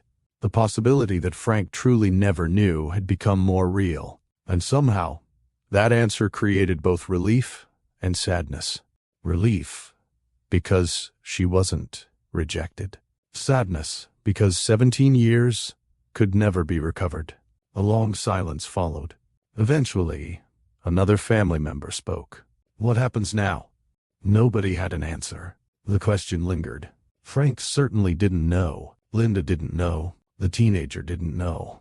Nobody standing in that room knew, because this wasn't a problem with a simple solution. This wasn't a scheduling conflict. This wasn't a misunderstanding. This was 17 years of missing history, suddenly appearing in the middle of a wedding day. The reality of it felt enormous. One of Frank's relatives finally broke the silence. We need to verify everything. Several people nodded. The suggestion made sense. Practical, responsible. Frank agreed. Yet even as he nodded, his eyes drifted back toward the teenager, because verification wouldn't change one important fact. She existed. Regardless of what tests or documents eventually revealed, she existed. She was standing right there, and she had spent years wondering about him. That fact alone was difficult to ignore. Another discussion began. Quiet conversations, concerned voices, questions, opinions. The wedding guests naturally divided into small groups. Some focused on logistics, others focused on emotions. Everyone seemed to have a perspective. Not everyone agreed. A few guests believed the wedding should continue. Others thought stopping everything was the only responsible choice.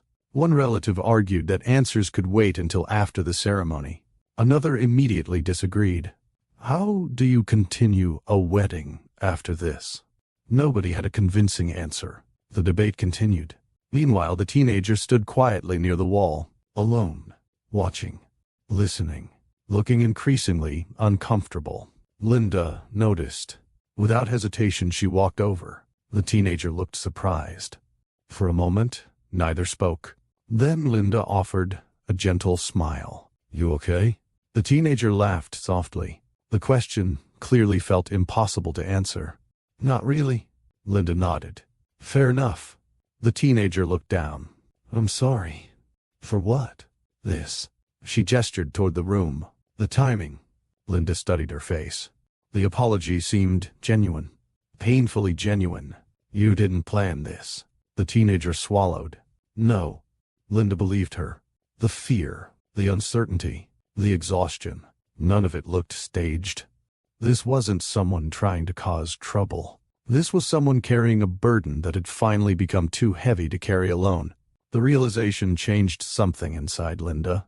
Not her confusion, not her concern, but her perspective. The teenager wasn't the problem. The situation was the problem. There was a difference. A significant difference. Across the room, Frank remained engaged in conversation with several relatives, yet his attention kept drifting back toward the teenager. Again and again. The pattern became obvious, because, despite the confusion, despite the uncertainty, despite the questions, something had already begun changing inside him. Responsibility, not certainty. Responsibility. The possibility alone was enough. Hours earlier, Frank had woken up expecting to become a husband. Now he faced the possibility that he might also be a father. The emotional weight of that realization was impossible to ignore. Eventually, the conversations reached a conclusion. Not a perfect conclusion, simply the only one that made sense. The wedding could not continue today. Not like this. Not while so many questions remained unanswered. Not while emotions remained this raw. Not while a 17-year-old girl stood in the middle of the venue searching for answers about her entire identity. The decision hurt deeply. Yet nobody could offer a better alternative. When the announcement quietly spread through the venue, reactions varied. Some guests understood immediately. Others struggled. A few looked disappointed. Several looked heartbroken. But most recognized the truth. This situation demanded attention. Real attention. Not something postponed until after cake and photographs. Linda stood silently as the reality settled around her. Just a few hours earlier, she had discovered she was pregnant. She still hadn't told Frank. The secret remained tucked away inside her heart. Now, everything had changed. Not because she loved Frank less. Not because she doubted their future. Because life had suddenly become far more complicated than either of them expected. Outside the venue, news began spreading surprisingly fast. Phone calls, text messages, social media posts, questions, speculation, rumors. People who knew almost nothing about the situation suddenly believed they knew everything. Some assumed scandal, others assumed betrayal. A few invented stories completely disconnected from reality. The truth became lost beneath assumptions. Inside the venue, however, reality remained much simpler. A young woman wanted answers. A man struggled to process the possibility that he had missed 17 years of his daughter's life. And a bride stood in the middle of it, trying to understand what the future now looked like. As evening approached, the venue gradually emptied. Guests departed quietly. Conversations remained subdued. Nobody felt like celebrating. Not anymore. The decorations remained. The flowers remained. The wedding remained unfinished.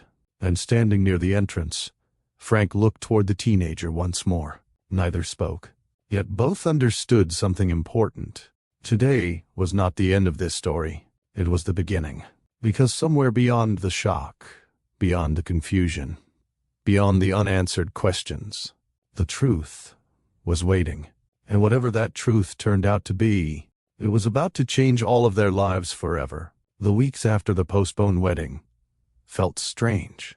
Not chaotic, not dramatic. Strange. Life continued moving forward. Yet nothing felt quite the same. Questions still remained. Tests were completed. Conversations took place, information was reviewed, and eventually the answer became impossible to deny. The teenager was Frank's daughter. The confirmation didn't arrive with celebration. It arrived with silence, a long silence. The kind that appears when reality finally settles into a room. Frank sat staring at the results for several moments, not because he doubted them, because he didn't know what to do with them. 17 years. The number kept returning. 17 years. An entire childhood, an entire life. Years he could never get back. Years neither of them could recover. Across from him, the teenager remained quiet. Neither knew exactly what to say. The truth had finally arrived. Yet somehow the truth created even more questions. Where do they start? How do two strangers suddenly become family? What happens next? Nobody handed out instructions for situations like this. The first official meeting, after the confirmation, took place at a small cafe in Brooklyn. Frank arrived 15 minutes early, then spent 10 of those minutes pretending he wasn't nervous. He checked the menu twice, looked out the window, checked his phone, then checked it again, despite having no new messages. When the teenager finally entered, Frank immediately stood. The teenager looked equally uncomfortable. For a second, neither moved. Then both awkwardly sat down. The silence arrived almost instantly, not because either wanted it, because neither knew where to begin. A server approached. "What can I get you?" The teenager looked relieved. Finally, a question with an answer. The order took less than 30 seconds. After the server left, the silence returned. Frank cleared his throat. The teenager looked down at the table. Then Frank tried again. "So?" The teenager nodded. "So?" Both immediately realized how ridiculous they sounded. To their surprise, they laughed. Only briefly. But it helped. A little. At least, now they were talking. Frank leaned back. "I've never done this before." The teenager looked at him. "Me neither." That answer produced another small laugh. The tension eased slightly. Not much. Just enough. Frank nodded. "Fair." The conversation moved slowly after that. Painfully slowly. Questions. Short answers. Long pauses. More questions. Yet despite the awkwardness, neither left. Neither gave up. Both kept trying. And that mattered. A lot. Several meetings followed over the next few weeks. Some happened at cafes. Others happened during walks. Occasionally they met in public parks. The location rarely mattered. The challenge remained the same. Learning each other. One conversation focused on school. Another focused on hobbies. Another focused on favorite movies. Simple topics. Ordinary topics. Yet beneath every discussion sat the same reality. 17 missing years. One afternoon, they walked through Brooklyn together. The weather felt pleasant. The sidewalks remained busy. People moved around them, without recognizing the significance of the moment. To everyone else, they looked ordinary. To them, everything felt complicated. The teenager glanced toward Frank. "Can I ask something?" Frank nodded immediately. "Anything." The teenager hesitated, then asked the question. "Were you really never told?" The words landed heavily. Frank had expected the question eventually. Still, hearing it hurt, because he understood why she needed to ask. He looked ahead for a moment, before answering. "No." The teenager studied him carefully. Frank continued. "If I had known." His voice faded. The unfinished sentence lingered. The teenager waited. Eventually Frank finished. "I would have been there." The answer came quietly, yet it carried weight. Not because it sounded dramatic, because it sounded true. The teenager lowered her eyes. For several seconds, neither spoke. Then she nodded, a small nod, almost invisible. Yet Frank noticed. Trust wasn't built through speeches. Sometimes it began with tiny moments, tiny acknowledgments, tiny steps. This felt like one of them.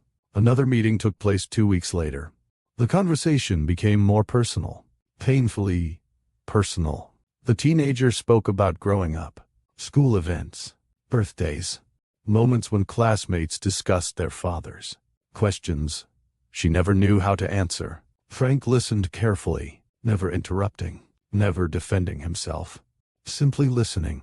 At one point, the teenager laughed softly, not because anything was funny, because the memory felt strange. When I was younger, I used to invent stories. Frank looked confused. What kind of stories? The teenager smiled sadly. About you. Frank didn't know how to respond. The teenager continued. Sometimes I imagined you were a firefighter. Frank laughed unexpectedly. A firefighter? I was 7. Fair point. The teenager smiled, then continued. One year, I decided you were a musician. Frank shook his head. I have absolutely no musical talent. Trust me. I figured that out. Both laughed. The moment felt light, yet sadness remained beneath it. Because every story she invented existed for one reason. She didn't know the truth. Frank understood that. The realization hurt more than he expected. Another silence followed. This one felt different. Not awkward, reflective. The teenager eventually looked toward him. What about you? Frank frowned. What about me? What did you think your life would look like? The question surprised him. Nobody had asked him that. Not recently. Maybe not ever. He thought carefully, then smiled. Honestly? The teenager nodded. I definitely didn't expect this. That answer earned genuine laughter. The teenager shook her head. Fair. Frank smiled.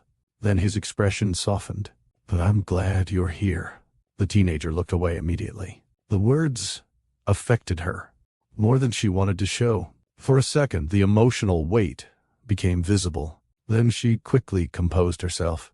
Yet Frank noticed, and for the first time since all of this began, something changed. Not dramatically, not completely, just enough. The walls between them lowered slightly. Weeks became months. The conversations improved. The silences became easier. The awkwardness slowly faded. Not entirely, but enough. Trust arrived carefully, one small piece at a time. Frank showed up. Again, and again, and again. He never missed a meeting, never disappeared, never stopped trying. The teenager noticed. At first she observed cautiously, almost suspiciously, as though waiting for disappointment, waiting for him to stop, waiting for him to lose interest. Instead, Frank remained consistent. That consistency mattered more than any speech, more than any promise, because promises were easy. Showing up repeatedly was harder. One evening they sat on a bench overlooking the city. The conversation had lasted nearly 2 hours. Neither realized how much time had passed. The teenager looked toward Frank. A thoughtful expression crossed her face. Then she asked quietly, "Why do you keep trying so hard?" The question caught him off guard. Frank thought carefully, then answered honestly, "Because I already missed enough." The teenager didn't respond. She simply sat there, listening, thinking. For a long moment, neither spoke. The city lights glowed in the distance. Cars moved below. Life continued around them. Yet something important happened on that bench. Not a dramatic breakthrough. Not an emotional speech. Something smaller. Something stronger.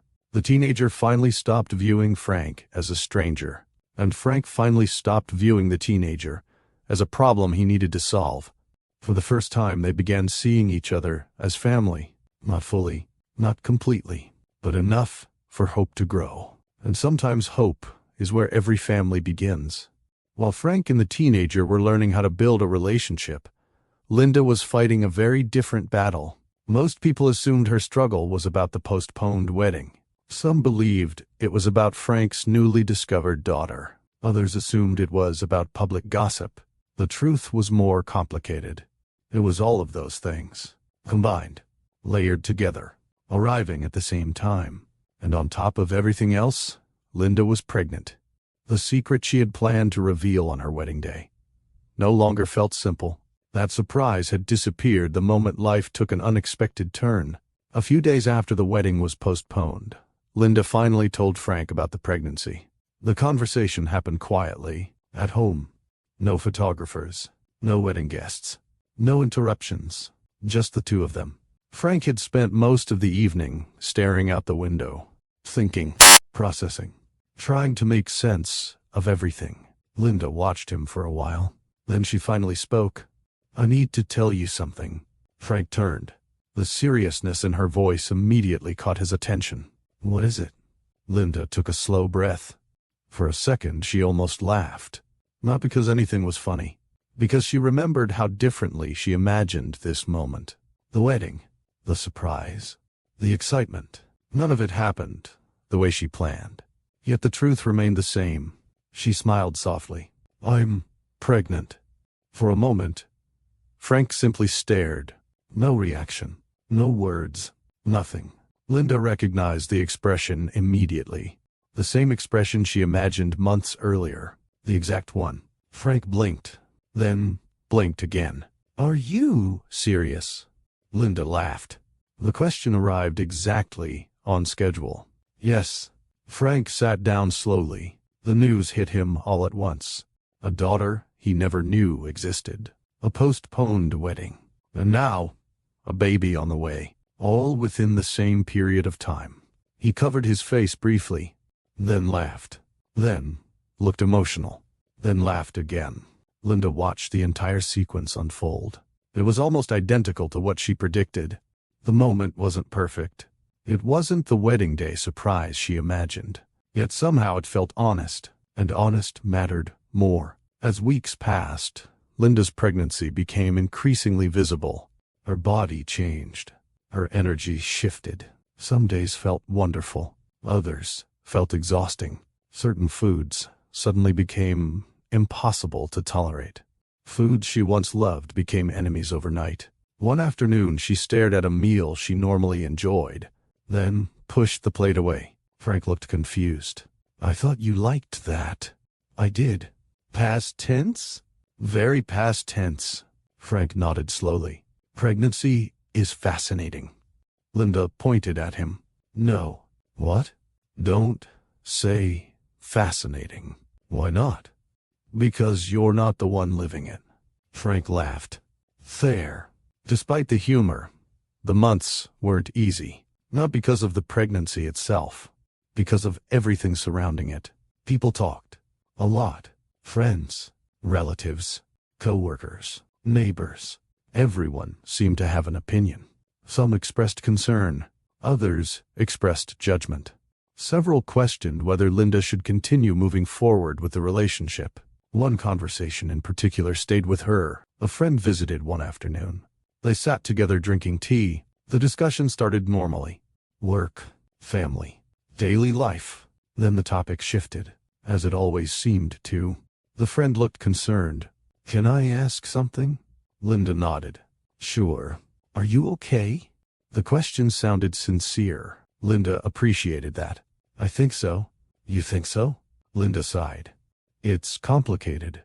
The friend nodded, then carefully asked the question she clearly came to ask.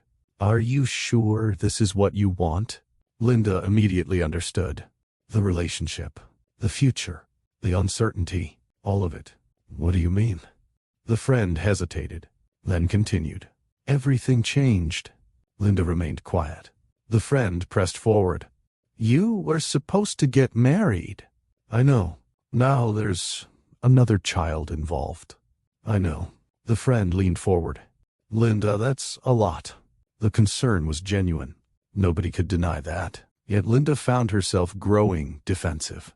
Not angry. Protective. Because something about the conversation felt incomplete. People kept focusing on what happened. Very few paid attention to how Frank responded. There was a difference. A major difference. "I know it's a lot." The friend nodded. "Then why do you seem so calm?" Linda thought about that. The answer arrived quickly. Because she had spent months watching Frank. Watching what he did. Not what he said. What he did.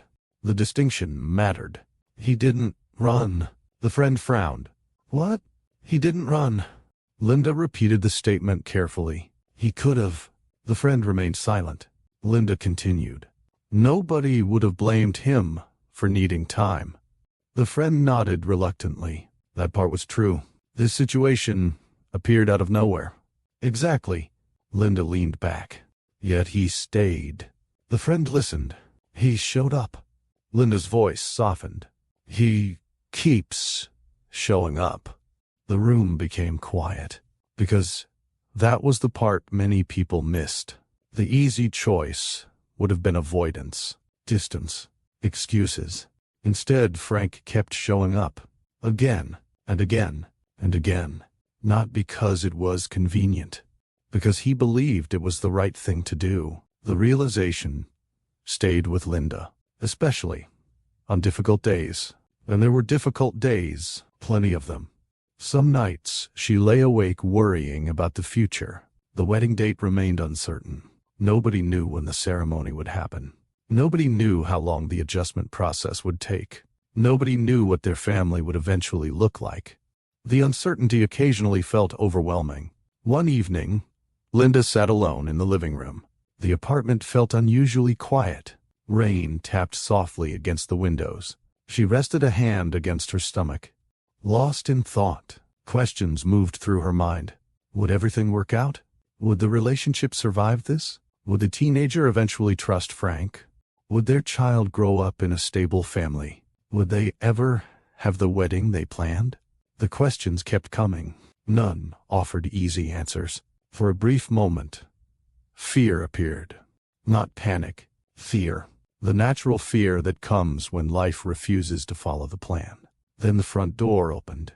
Frank entered carrying takeout containers. The sight immediately broke her train of thought. Frank looked tired, very tired. Yet there was something else in his expression. Determination. He set the food down, then sat beside her. Long day? Linda nodded. You? Frank laughed softly. You don't want the full answer. That response earned a smile. For a while, they simply sat together. No dramatic conversation.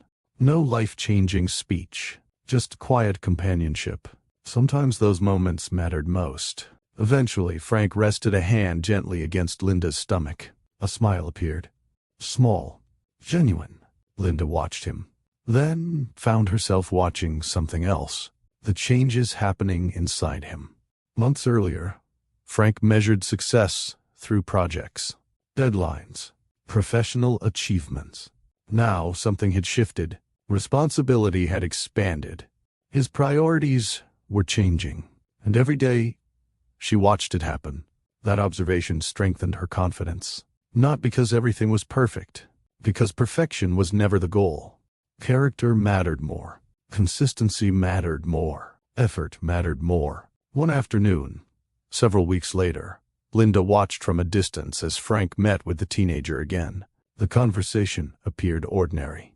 Nothing dramatic, nothing emotional, just two people talking, laughing occasionally, learning, building. The sight affected her deeply, because she realized something important. Most people judged situations based on appearances. They saw a postponed wedding, complications, unexpected responsibilities, reasons to leave. Linda saw something different. Growth, commitment, courage, the willingness to face difficult realities instead of avoiding them. That perspective changed everything. The future remained uncertain. The wedding remained unscheduled. Questions still existed.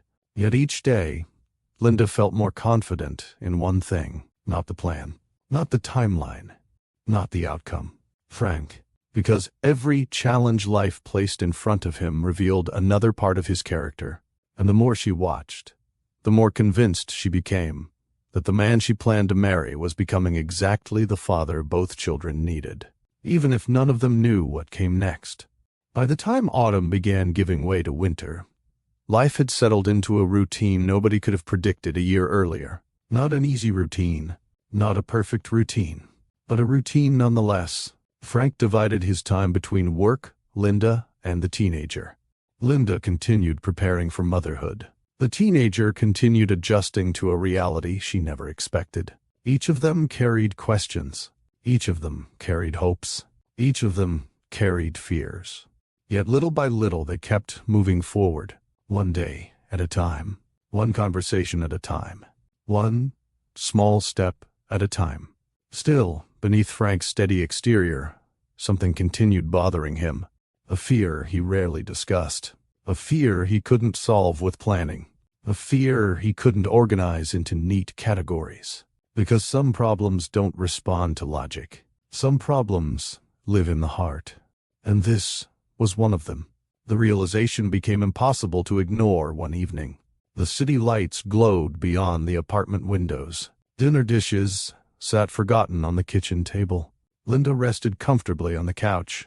Her pregnancy had progressed significantly. Some days she moved easily. Others required more patience.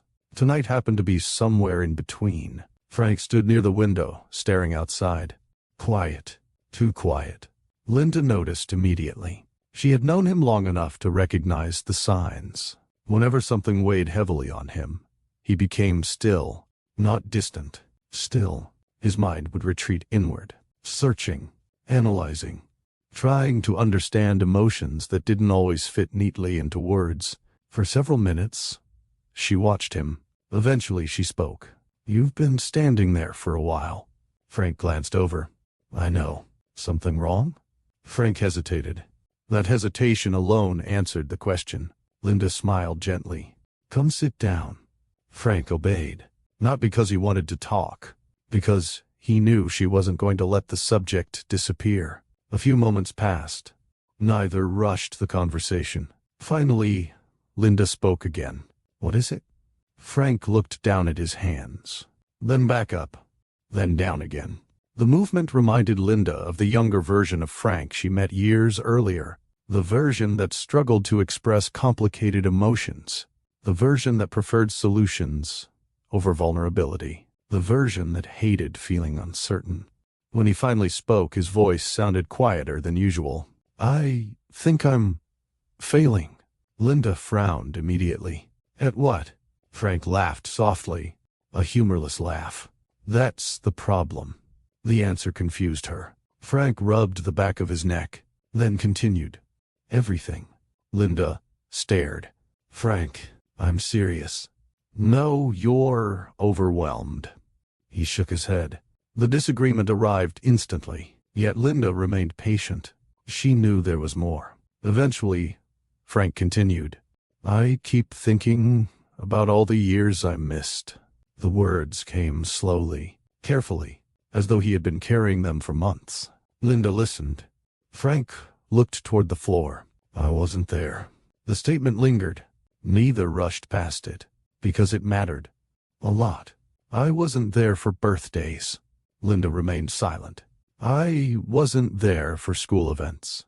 His voice tightened slightly. "I wasn't there for any of it." The guilt had finally found words. Months of guilt. Months of regret. Months of imagining things he could never change.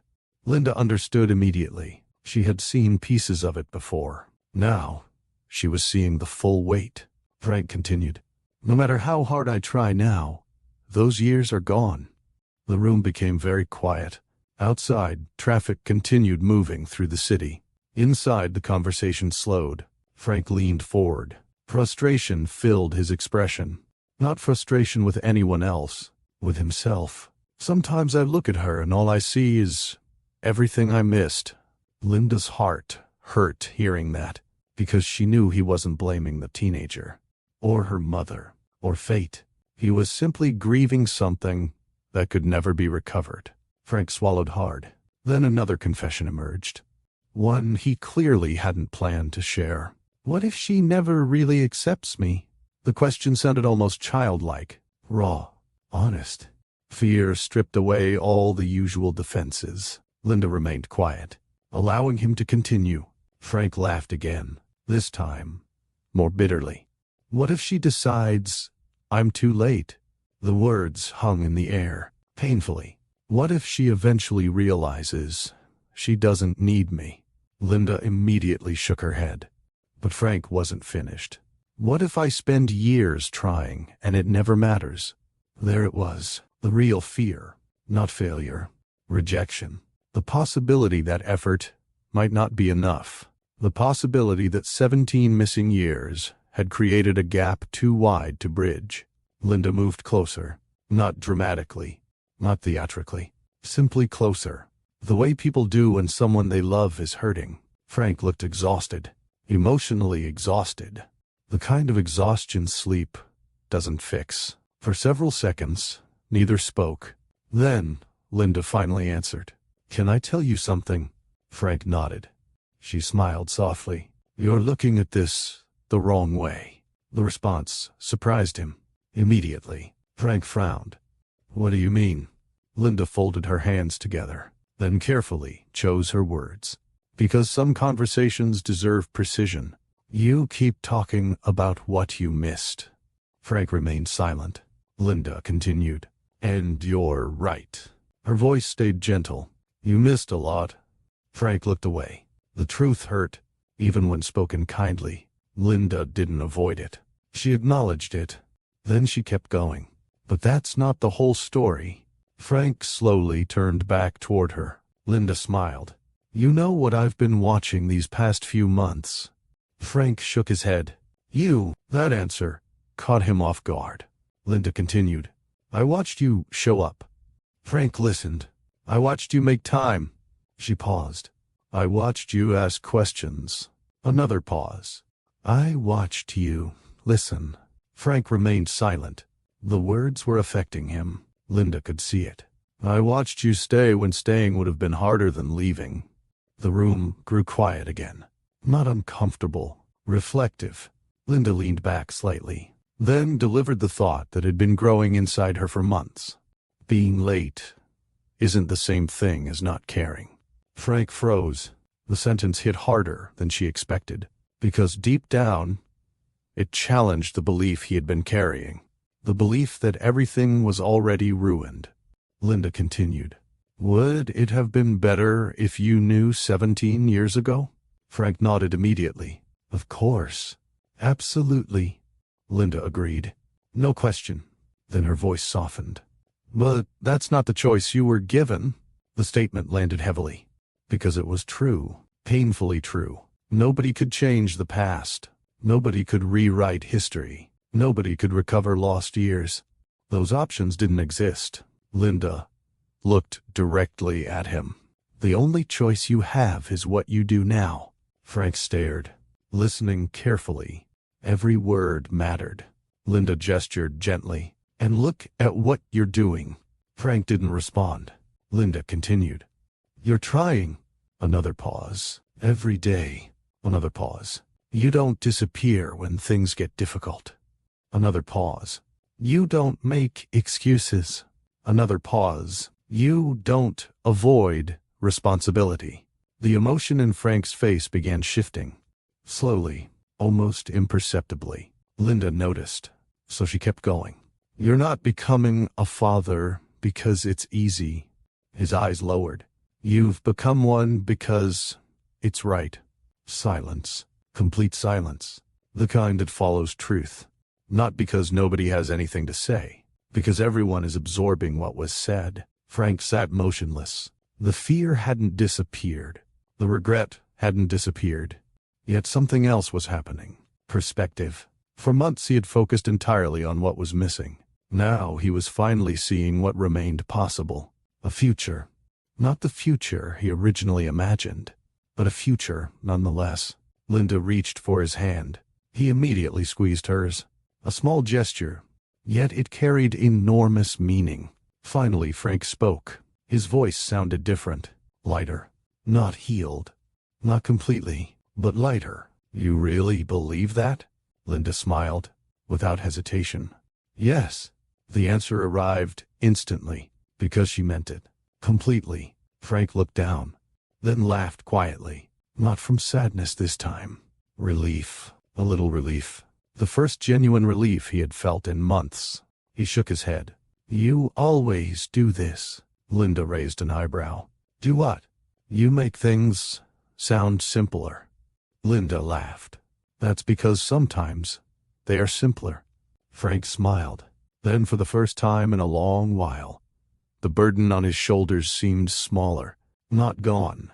Smaller. And sometimes that is enough to keep moving forward. The conversation continued late into the evening. Not because they were solving problems, because they were reconnecting. Finding hope again. finding perspective again, finding each other again. And although neither of them realized it at the time, that conversation became a turning point. The night Frank stopped measuring himself only by the years he lost, and started believing in the years he still had. Before we continue, I want to ask you something. Have you ever watched someone choose responsibility when walking away would have been easier? If you have, share this story with someone who needs that reminder, because real character is revealed when life becomes difficult. And Frank was about to discover just how much one decision could change an entire family. The call came shortly after midnight. Frank was asleep when his phone started vibrating on the nightstand. At first he ignored it. Half awake, he reached toward the sound without opening his eyes. The phone continued vibrating. Frank groaned, then finally answered. "Hello?" There was a brief pause. Then Linda's voice came through. "Frank." Every trace of sleep disappeared instantly. Frank sat upright. "What happened?" Another pause. Not because Linda was unsure, because she was trying to stay calm. "My contractions started." Silence. 1 second. 2 seconds. 3. Then Frank jumped out of bed so quickly he nearly knocked over the lamp. "They started?" "Yes. They started?" Linda laughed, despite herself. "Frank, I'm asking for clarification. You sound terrified." "I'm not terrified." He was absolutely terrified. Linda laughed again. The sound helped. A little. Frank grabbed the first shirt he could find, then realized it was inside out, removed it, grabbed another, dropped his keys, found them, lost them again, found them again. The entire process looked like a man attempting to set a speed record for panic. By the time he reached the door, his heart was racing, not from fear alone. Excitement, anticipation, disbelief. The moment they had been preparing for had finally arrived. Hours later, he was driving through New York toward the hospital. The streets looked different at that hour. Quieter, less crowded. Yet Frank barely noticed any of it. His attention remained fixed on one thing: Linda. Every red light felt personal. Every delay felt unnecessary. Every minute felt longer than normal. When he finally reached the hospital, he moved through the entrance so quickly that a security guard called after him. "Slow down." Frank immediately slowed down. For approximately 2 seconds. Then sped up again. The hospital corridors stretched ahead of him. Bright, busy, filled with movement. Doctors, nurses, patients, families. Life unfolding in every direction. Eventually, he reached Linda's room. The moment he entered, she looked up. Relief crossed her face. "You made it." Frank moved toward her immediately. "Of course, I made it." Linda smiled. "You look nervous." "I am not nervous." Linda raised an eyebrow. Frank sighed. "Okay." That answer generated another laugh. A nurse entered the room, checked monitors, asked questions, reviewed information, then disappeared again. The process continued throughout the night. Time behaved strangely. Some hours felt quick, others felt endless. Family members gradually arrived, one by one. Some appeared sleepy, others appeared fully awake despite the hour. Coffee became extremely important. So did comfortable chairs. At one point, several relatives occupied a waiting area discussing baby names despite nobody asking for their opinions. The debate became surprisingly intense.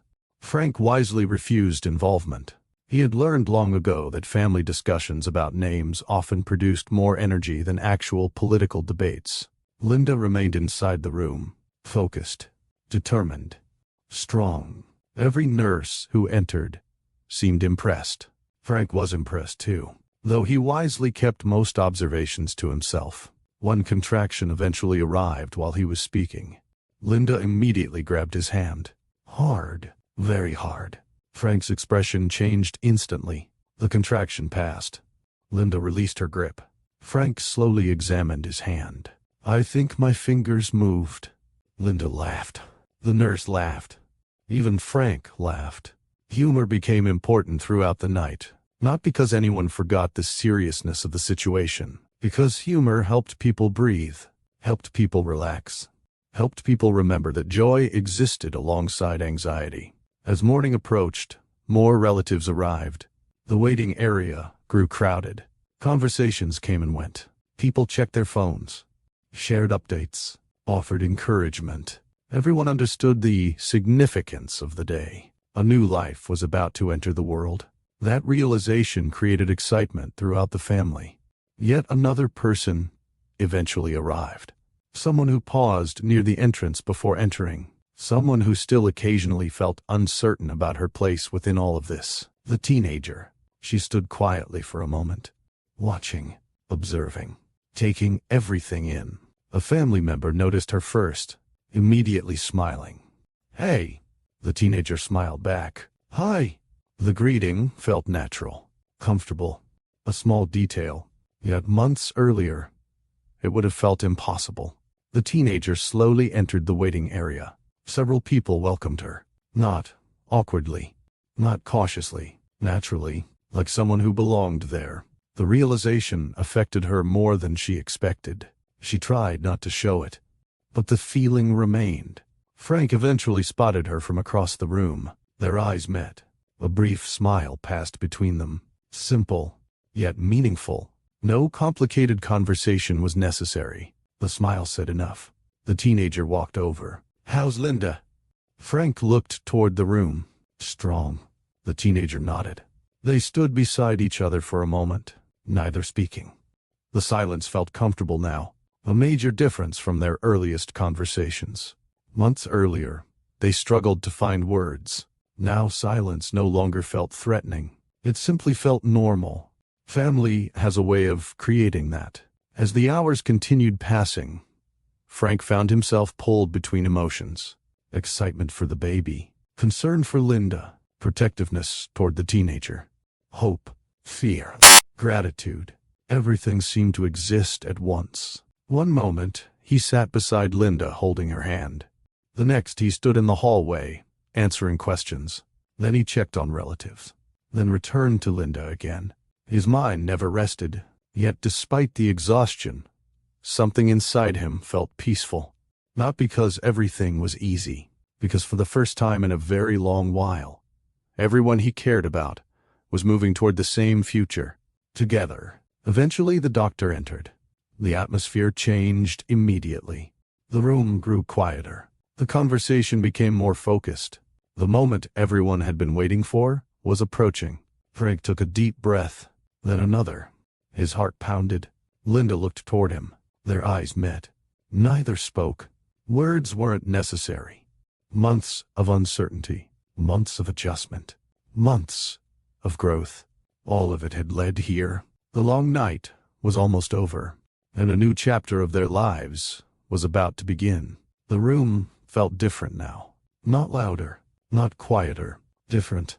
Everyone could feel it. The waiting was nearly over. Hours of anticipation had finally brought them to this moment. The doctor moved calmly around the room. Nurses checked equipment. Instructions were given. Updates were shared. Everything happened with professional confidence. Yet for Frank, the entire experience felt almost unreal. He remained beside Linda, one hand holding hers, the other nervously rubbing the back of his neck whenever he forgot what to do with it. Linda noticed. Even in the middle of labor, she noticed. A faint smile appeared. "You okay?" Frank laughed. The question caught him completely off guard. "You are asking me?" "Yes." Linda looked amused. "Interesting." Frank shook his head. "You are literally having a baby, and you're pacing." The observation was accurate. Frank had been pacing. A lot. The nurse laughed quietly. Frank pointed. "Nobody is helping me." The comment earned another laugh. For a brief moment, the tension eased. Then another contraction arrived. Immediately, Frank's attention returned to Linda. Everything else disappeared. The room, the conversation, the noise. None of it mattered. Only Linda, only the baby, only the moment directly in front of him. Hours seemed to blur together after that. Time stopped behaving normally. Minutes felt long. Then entire stretches disappeared without warning. At one point, Frank glanced at a clock. The next time he looked, nearly an hour had passed. The emotional intensity changed everything. Outside the room, family members continued waiting. The teenager sat among them. Occasionally, someone checked for updates. Occasionally, someone offered encouragement. Coffee continued circulating through the waiting area. Several relatives looked exhausted. Nobody cared. Nobody wanted to leave. The teenager sat quietly near a window. Her thoughts drifted. The hospital atmosphere affected her more than she expected. Watching families come and go. Watching parents welcome children. Watching relatives celebrate. The experience felt strangely emotional. A year earlier, she never would have imagined sitting in a hospital waiting for the birth of a sibling. The idea would have sounded impossible. Now it was real. Very real. The thought made her smile. Then the smile faded. Not from sadness. Reflection. Life had changed so quickly. Sometimes she still struggled to believe it. The doors opened. A nurse stepped into the waiting area. Everyone immediately stood. The reaction happened so fast it almost looked choreographed. The nurse laughed. No news yet. Several people sat back down. Embarrassed. The nurse smiled. Soon? Soon. The word echoed through the room. Soon. Everyone returned to waiting. Inside the delivery room, Frank continued standing beside Linda. He had never admired her more. Not during their first date. Not during the proposal. Not during the wedding planning. Now, because he was witnessing something extraordinary. Strength. Pure strength. The realization left him speechless. At one point, Linda caught him staring. What? Frank shook his head. Nothing. You're doing it again. What? Looking emotional. Frank laughed.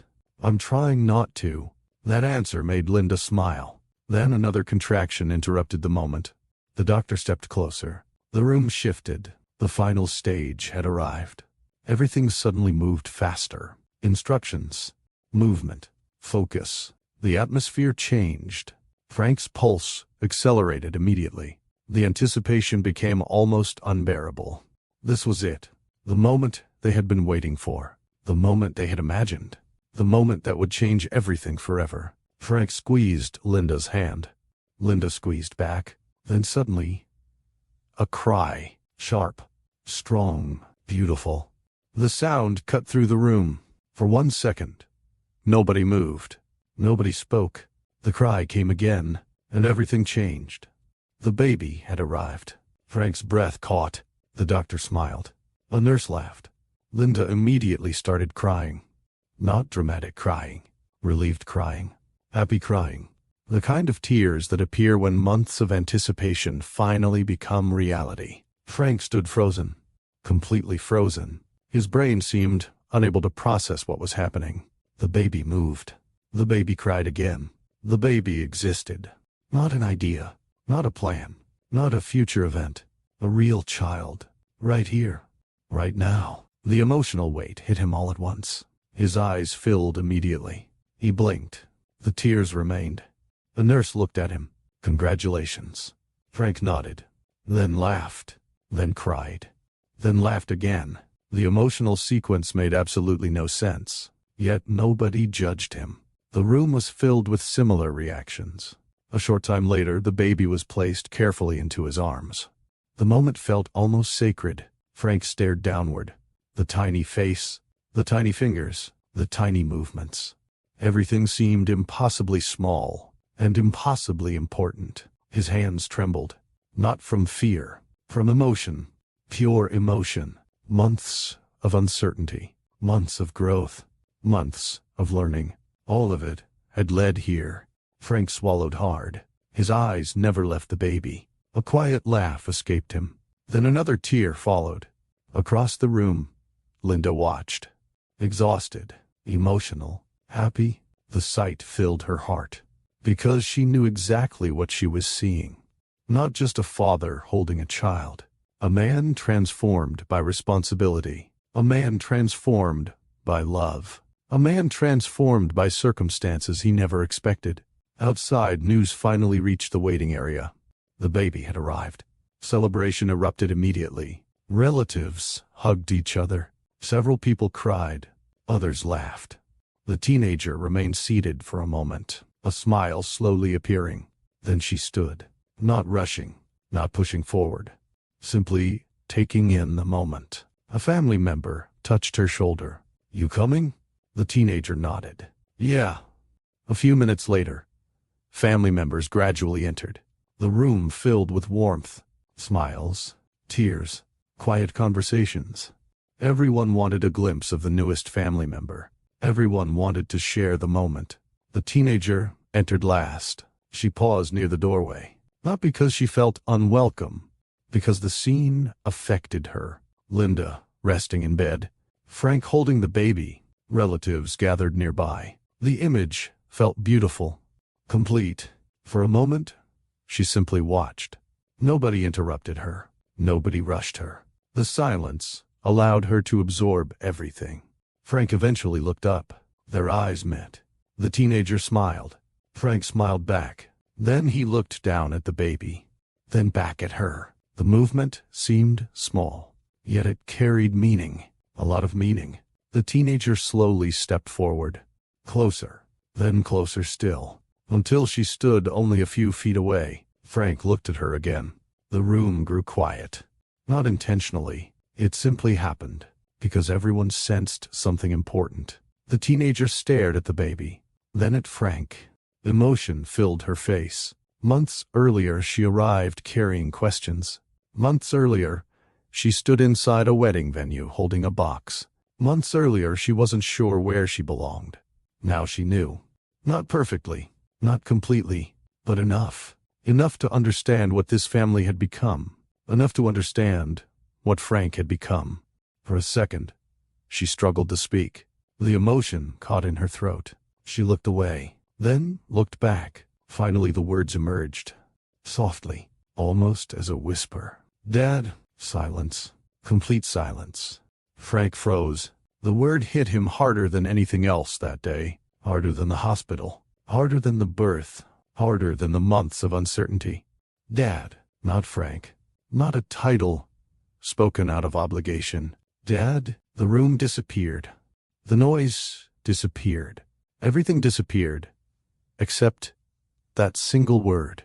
Frank stared at her, completely speechless. The teenager smiled through tears. A nervous smile. An emotional smile. A real smile. Frank's eyes filled again. This time, he didn't even try to stop it.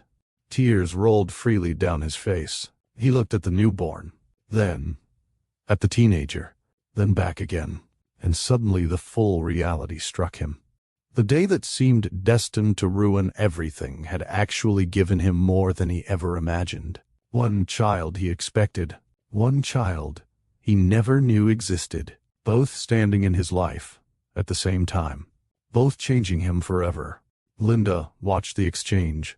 Tears filled her eyes too, because she understood the significance. This wasn't just a touching moment. This was healing. The kind of healing that arrives slowly, patiently, unexpectedly, and when it finally arrives, it changes everything. The teenager stepped closer. Frank extended one arm. Without hesitation, she accepted the invitation. For a moment they stood together beside Linda and the baby. No speeches, no dramatic declarations. None were necessary, because some moments speak for themselves, and this one certainly did. For the first time since the wedding day that changed everything, the family felt whole. Several months later, the weather was warm. Not too hot, not too cool. One of those rare New York days that seemed perfectly content being exactly what it was. The wedding looked nothing like the one Linda and Frank originally planned.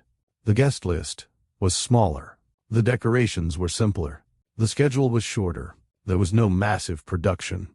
No elaborate spectacle, no pressure to impress anyone. And honestly, neither of them would have changed a thing, because after everything they had experienced, both understood something important.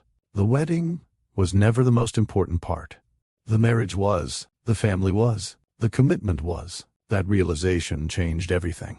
The ceremony took place in Brooklyn, surrounded by the people who had remained present through every unexpected turn. Family, friends, people who genuinely cared, people who understood the full story, people who had witnessed the difficult months.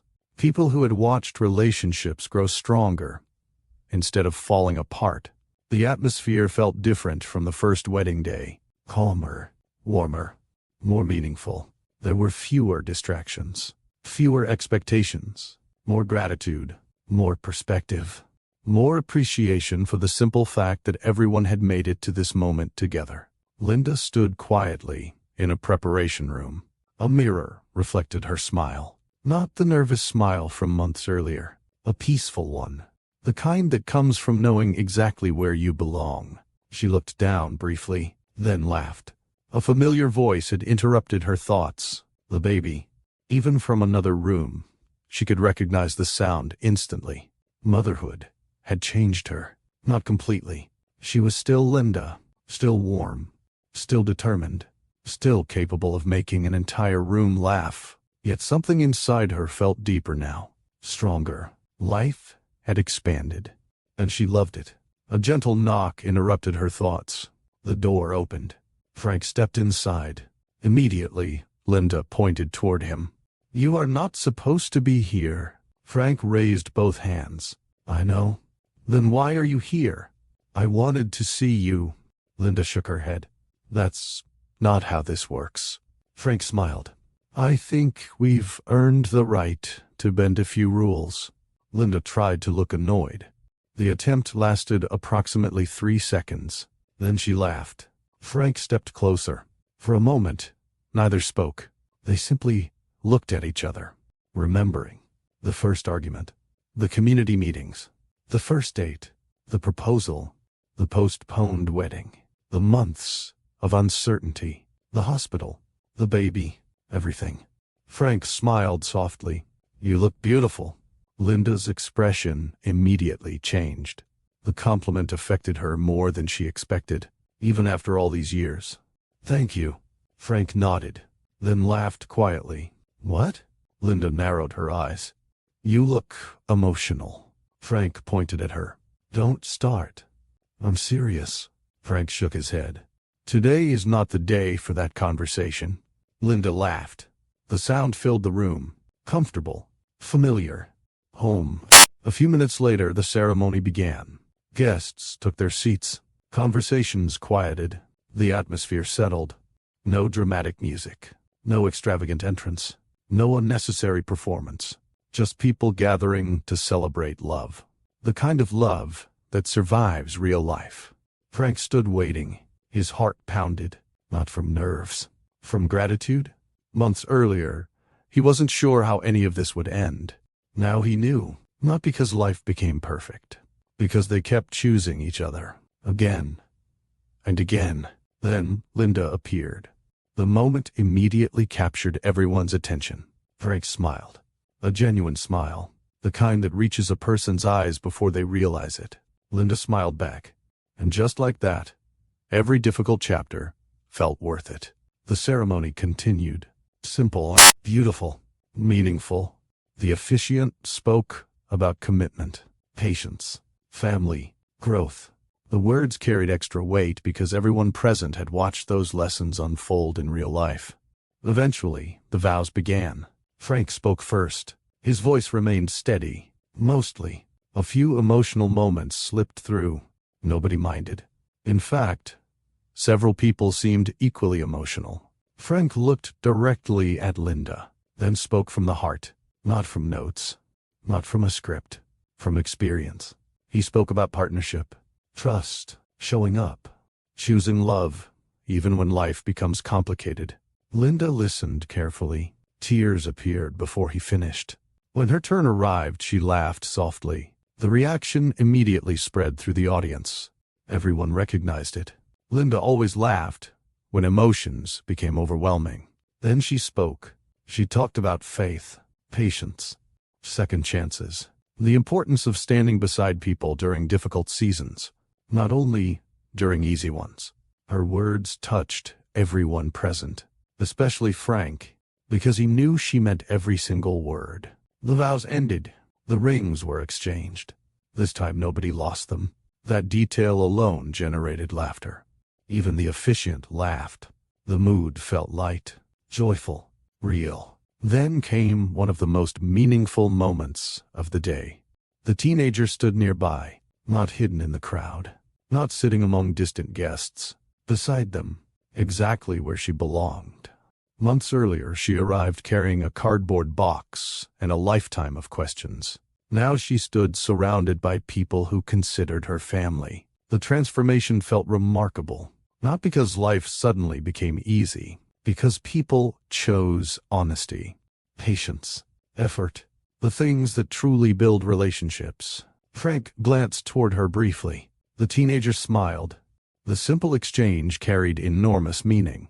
No explanation was necessary. The bond existed. Everyone could see it.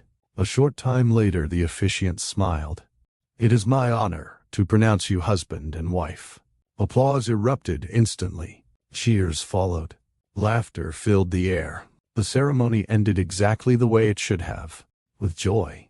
Pure joy. The celebration that followed felt relaxed. People shared stories. Family members took photographs. Children ran around despite repeated instructions not to. Some things never change. Food disappeared quickly. Conversations lasted for hours. Nobody seemed eager to leave. At one point, Frank stood quietly observing the scene. The baby rested peacefully nearby. Linda laughed with relatives. The teenager stood talking with family members. The sight stopped him, because for a moment he saw everything. At once. Not the chaos, not the struggles, not the uncertainty. The result. The family. The life they built. The life they almost missed. A hand touched his arm. "Linda," she smiled. "What are you thinking about?" Frank looked around, then back at her. How different everything turned out. Linda nodded. "Yeah." Frank laughed softly. "And somehow better." Linda smiled, because she understood exactly what he meant. Sometimes people spend so much energy protecting a plan that they miss the possibility of something greater. Life rarely follows schedules. It rarely follows expectations. It rarely asks permission before changing direction. Yet sometimes those unexpected turns lead exactly where we need to go. Months earlier, Linda thought she was losing her wedding day. Frank thought he was facing the biggest mistake of his life. The teenager thought she might never find answers. Instead, all three discovered something far more valuable. Family. Not perfect family. Real family. The kind built through honesty, responsibility, forgiveness, patience, commitment. The kind that grows stronger after surviving storms together. As evening settled over Brooklyn, the celebration continued. Laughter echoed through the gathering. The baby slept peacefully. Linda rested against Frank. The teenager stood nearby, smiling. And for the first time in a very long while, nobody worried about what came next. Because they already had what mattered most. Each other. Life had not followed their schedule. Yet it delivered exactly the lesson they needed. Love is proven through responsibility, not words.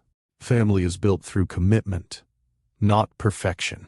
Truth may arrive late, but it can still heal. And sometimes what looks like the end of a beautiful future is actually the beginning of an even better one. The story ends there, not with a ruined wedding, not with heartbreak, not with regret, but with a family, a husband, a wife, a daughter, a baby, and a future filled with possibilities. Exactly the future they were meant to have.